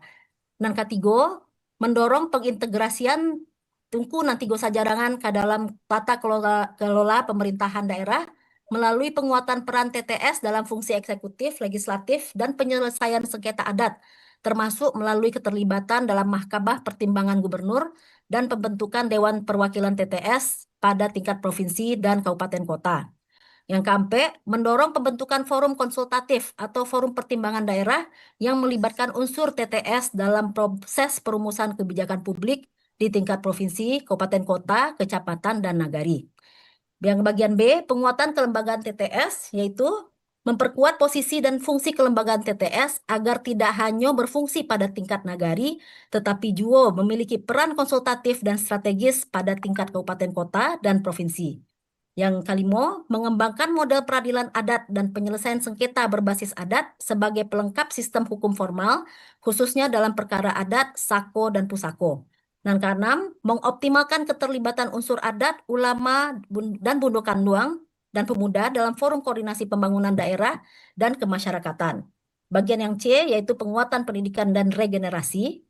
Rekomendasi ketujuh, mendorong integrasi nilai-nilai TTS, ABS SBK, sejarah Minangkabau, dan kepemimpinan adat ke dalam fungsi pendidikan formal, non-formal, dan pendidikan keluarga. Yang kedelapan, mengembangkan program kaderisasi generasi muda Minangkabau yang melibatkan niniak mama, alim ulama, bundo kanduang, cadiak pandai, dan organisasi kepemudaan. Dan kesembilan, memanfaatkan teknologi digital, media sosial, dan platform pendidikan daring untuk memperkenalkan nilai-nilai TTS kepada generasi muda dan masyarakat rantau. Yang bagian D, penguatan peran bundo kanduang dan keluarga. Rekomendasi ke-10-nya, mendorong peningkatan peran bundo kanduang dalam pendidikan karakter, pelestarian budaya, pembinaan keluarga, serta kehidupan sosial kemasyarakatan. Dan kesabale, mendorong pengakuan dan penguatan peran perempuan Minangkabau dalam ruang publik sesuai dengan nilai adat dan prinsip ABS SBK. Bagian KE, yaitu penguatan peran pemuda Pari Pagar Nagari, yaitu rekomendasi Kodobale, mendorong penguatan peran pemuda sebagai agen regenerasi Tungku nan Tigo Sajarangan melalui pendidikan, kaderisasi kepemimpinan, pemanfaatan teknologi digital, serta pelibatan aktif dalam lembaga adat dan pembangunan daerah. Dan kemudian ada yang bagian F, yaitu bagian pengembangan kajian dan roadmap DIM, yang itu rekomendasi ketiga bale, BP2 DIM perlu menyusun agenda riset, kajian akademik, dan pengembangan naskah kebijakan mengenai revitalisasi TTS sebagai dasar penyusunan model tata kelola pemerintahan daerah berbasiskan kearifan lokal Minangkabau. Yang KP bale, BP2 DIM perlu menyusun peta jalan atau roadmap revitalisasi TTS yang melibatkan pemerintah daerah, lembaga adat, perguruan tinggi, organisasi masyarakat, serta diaspora Minangkabau. Dan kalimo baleh, dan yang terakhir, hasil webinar IKO agar dijadikan sebagai salah satu bahan penyusunan konsep akademik daerah istimewa Minangkabau sebagai model tata kelola daerah yang mengintegrasikan nilai adat, agama, ilmu pengetahuan, dan demokrasi modern. Demikian Mbak Datua. rekomendasi yang kita dapatkan dari webinar awak hari ko. Terima kasih, Mak. Ya, terima kasih Dinda Elvira Naim. Ada pertanyaan dari yang tak takaper de apa? Ambo tegaskan apa tu tali nanti go sepilin. Makanya ambo jelas, ambo gambarkan tali nanti go sepilin itu artinya bagi seorang tokoh Minangkabau, agama, adat, undang harus menyatu dalam dirinya. Menyatu itu dalam arti kata jangan sampai misalnya awak tokoh adat ngurati juga adat saja, awak alim ulama ngurati juga agama saja, awak tokoh cerdik pandai ngurati juga peraturan perundangan saja. Tidak bisa bentuk itu zaman kini no. Tapi ketiga-tiga itu harus kita kembalikan kepada Bunda Yarmi Syukur sebagai MC. Silakan. Ambo sekali lagi sebagai moderator, mohon maaf atas sikap ambo. Tapi tidak lain dan tidak bukan, ikut adalah demi kelancaran acara kita dan lebih menarik. Terima kasih. Wassalamualaikum warahmatullahi wabarakatuh. Waalaikumsalam warahmatullahi wabarakatuh. Terima kasih Mak Datu telah membawa kegiatan kita ini sampai ke penghujung kegiatan. Bapak Ibu yang saya hormati, saya yakin bahwa Bapak Ibu masih tertarik untuk menindaklanjuti pembicaraan kita di revitalisasi peran dan fungsi Tungku Tiga Sejarangan ini, namun karena waktu yang disediakan untuk pertemuan ini sangat terbatas, mudah-mudahan nanti di kesempatan berbeda dapat dilanjutkan atau disampaikan berikutnya. Bapak Ibu yang saya banggakan, akhirnya kita sampai di penghujung acara. Sampailah kita di akhir acara webinar internasional BP2DIM keempat pada hari ini. Kalau tadi kita berharap bahwa di pembicaraan ini tidak saja kita mengedepankan dalam bentuk berbahasa Indonesia, tapi mudah-mudahan itu akan menjadi sebuah budaya baru, bahwa di satu sisi sangat dianjurkan anak-anak itu mahir berbicara di kelas, di sisi lain tidak ketinggalan dengan budaya Minang yang menjadi generasi atau warisan yang didapat dari bundo-bundonya sebelumnya. Melalui materi-materi yang handal tadi, pembicaraan kita tentang revitalisasi peran dan fungsi Tungku Tiga Sejarangan di era globalisasi telah sangat banyak kita terima, meskipun masing-masing pemateri diminta waktunya hanya 15 menit. Nah, kita sangat merasa puas ya Bapak Ibu sekalian. Ya, meskipun ada beberapa di antara kita yang tidak berkesempatan untuk diberi waktu dalam mengajukan pertanyaannya. Nah, ini dapat kita Bu Elvira lihat di bagian chat, itu bagian-bagian yang barangkali memerlukan penjelasan berikutnya dari panitia. Nah, kemudian rekomendasi yang disampaikan tadi barangkali perlu kita pikir, kalaulah seandainya Bapak Kadis Kebudayaan kita hadir pada kesempatan ini, tentu beliau sangat mengapresiasi langsung secara lisan menerima apa yang kita kemukakan di rekomendasi itu. Tapi begitulah Bapak Ibu sekalian, di pertemuan yang sangat terbatas ini, wacana sangat banyak kita kemukakan, berharap kita banyak kesempatan yang memungkinkan itu bisa kita wujudkan. Nah, melalui apa? Melalui bagaimana pemerintah merasa Tungku Tiga Sejarangan dengan terwujudnya provinsi, apakah nanti Provinsi Sumatera Barat atau Provinsi Minangkabau, daerah istimewa Minangkabau akan diberlakukan. Terpulang kepada pemangku kepentingan pemerintah daerah dan Nini Mama serta Bundo Kanduang dan alim ulama yang terpatri atau terdapat dalam DTS ini. Bapak Ibu semuanya, di akhir pembicaraan ini saya selaku pembawa acara yang MC pada kesempatan ini yakin pasti bahwa ada banyak hal yang mungkin belum sesuai dengan apa yang sebenarnya. Namun saya berharap ini tidaklah menyurutkan hati Bapak Ibu untuk memberikan maaf pada saya. Kalau di awal tidak sempat berpantun, mudah-mudahan pantun di ujung bisa memberikan manfaat. Lintau dan Padang saling bersapa, Gunung Merapi menatap jauh.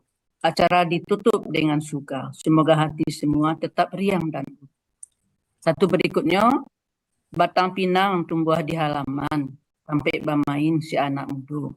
Terima kasih atas seluruh perhatian. Mugo basuo kita di lain masuk. Amin ya robbal alamin. Banyak maaf dari kami. Wassalamualaikum warahmatullahi wabarakatuh.